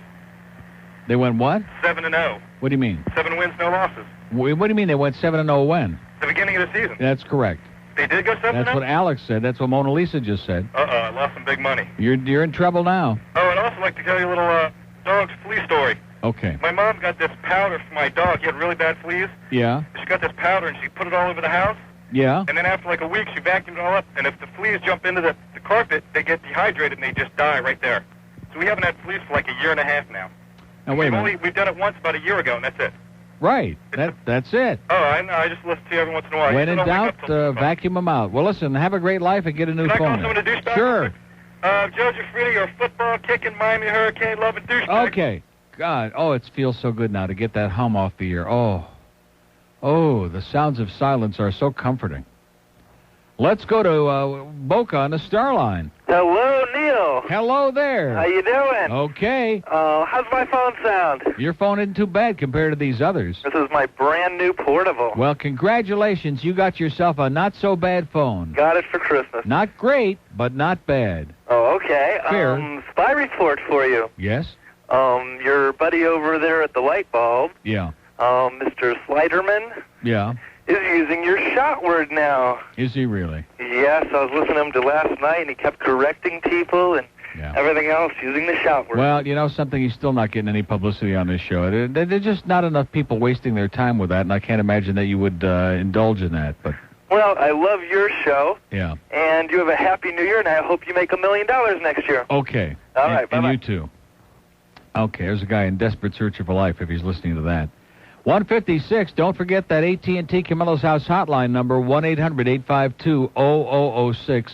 We got today and tomorrow. We got the mail coming in. We could be somewhere between 95 and 100,000 by the end of the year, which is tomorrow. And then we got the entire month of January to go, so we are doing it. Palm Beach Gardens. Yeah, hey, I did, Neil. Okay. I want to call. Who do you think's going to win Alabama and Miami? I mean, we know who's What does that mean, who do I think is going to win? Why do people call up radio stations and ask, who do you think is going to win? Well, I mean, who do you want to win? Who do I want to win? I want to see Alabama win 175-0. Yes. And I think Miami will kick the living crap out of them is what I think. You're probably right. That is correct. But, another thing. What kind of spit does the guy say before the Ford commercial? That, the quick talking? What kind of spit? Yeah. Probably bull spit. Let's do a lady in Sunrise. Hello. Hello, Neil. Hi. I'm a first-time caller. Great. I just wanted to, I have a complaint about, like, all these tourists that are down here. Yes?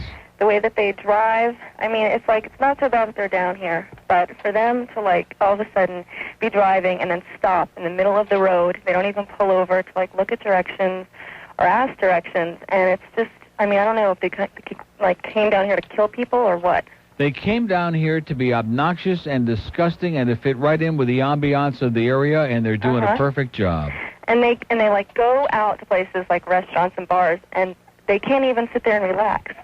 they just like start screaming at like the servers and bartenders and hostess. It's just not fair. Well, I think what you ought to do is every time you see a tourist, you ought to just stand right up and start jumping up and down and scream, "Go back where you came from!" I almost did. I wouldn't blame you. I was in a restaurant yesterday and I started, screaming at this guy.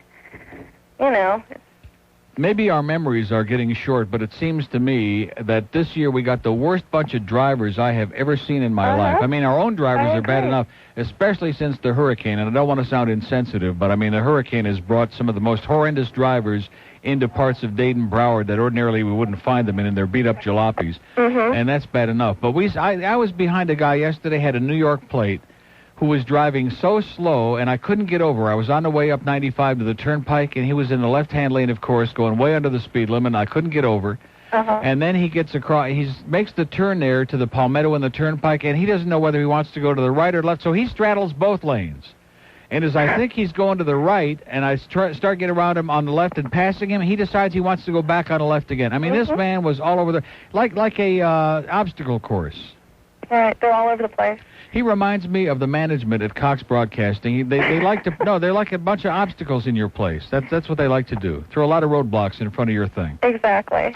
Well, listen, just smile and have a great New Year because it's going to get a lot worse. Thank you. Happy New Year to you too. Thanks a lot. Sure. Bye-bye.